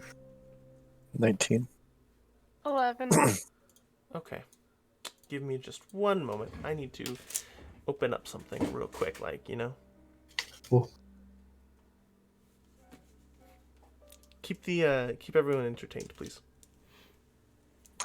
Way hey and up she rises, way hey and up she rises, way hey and up she She rises. rises early in the morning. This is turned epic. Shave his belly with a rusty razor, shave his belly with a rusty razor. They're shaving. Put him in the bed with the captain's daughter. Put him in Put the him in the bed. bed with the captain's daughter. Put him in Put the... him in the bed with the captain's daughter. Lie in the morning. Ooh. Put him in Have you seen the captain's daughter? Really? Alright. And, so, can I get everyone's rolls again, my bad? I know Gara got 11. Aster 18. No, yes, 18. 18. 17 for token. 19 for Ekis. Alright. And I believe Moore got a 17. So everyone except for really Gara, which is unfortunate. Oh. You actually... One thing is weird when you start off this day, Rackus. Oh. And everyone kind of turns and sees to the right of you, a ship is approaching you. Ho, ho. The headpiece, as it kind of gets closer, appears to be that of a phoenix, and where the beak and mouth is, you see water pouring out of its mouth. Would any of us know? You then see, and you see actual damage to the ship. You see one of the sails is on fire. You see there are multiple holes in the front of the ship, and you see some sort of individual get on top of the headpiece of the ship. He crouches, and how close did the ship get to you? Is the ship coming like parallel to our ship? It'll begin to turn the closer it gets, yes. Like trying to... Not directly, it's not turning the broadside to you, it's just turning to kind of, not with broadside directly against you, kind of diagonally. So it's kind of moving in front of you, but also kind of... It's essentially just... Its posture is not that of offensive, but it is turned in a way of such. Oh. Okay. How close did you let it get to you? I guess I'm gonna try and just turn best I can to make us parallel. Okay. You turn best you can. Your ships do become parallel before the guy kind of standing on the headpiece jumps onto your ship. And one interesting note is the person you see manning the wheel is actually, it appears to be it appears to be one of the crew members. They're in normal rags, but the guy jumping onto your ship seems to be more fancy. You see him kind of jump onto your ship, and he kind of tumbles and he rolls onto your deck. And you see he has very, very short green hair and blue skin. He appears to have a white sash around his belt and a rapier at his side. He contains a scar, and when you see the other crew members, they're actually all kind of holding their shoulders. Some are actually unconscious on deck. And there's a giant scar that's newly made on this tiefling's chest. He isn't wearing a shirt, as apparent. And you see him kind of stand up, and he says, I am Xanther Savant, captain of the Sea Shiver. We need help. And just as he says that, you can see kind of rising out of the water, Rackus, you see this initial normal looking ship. You see its crewmen are all made of serpent folk. Or lizard folk. And one thing is odd, Rackus, and especially when the ship rises out of the water, you get chills down your spine. Because as soon as it gets out of the water and it gets ever so closer to the apparent ship named the Sea Shiver, you see the front side of the ship kind of begin to split open, much like Monster House, and you see teeth, wooden teeth grow out of it, and two eyes appear on the ship. And you see it open its mouth as it begins to almost bite down on the Sea Shiver, and it bites down into it, sending many of the crew flying, and you hear a crunch of the ship. And Rackus, seeing that happen reminds you of the dream you had 2 nights ago, in which you saw a ship on the border, a black ship on the border of the horizon, open its mouth and close it before it went back underwater. This looks exactly like that ship when your patron said, "They're coming for you." And that is when we're going to end this session. Hey. Oh,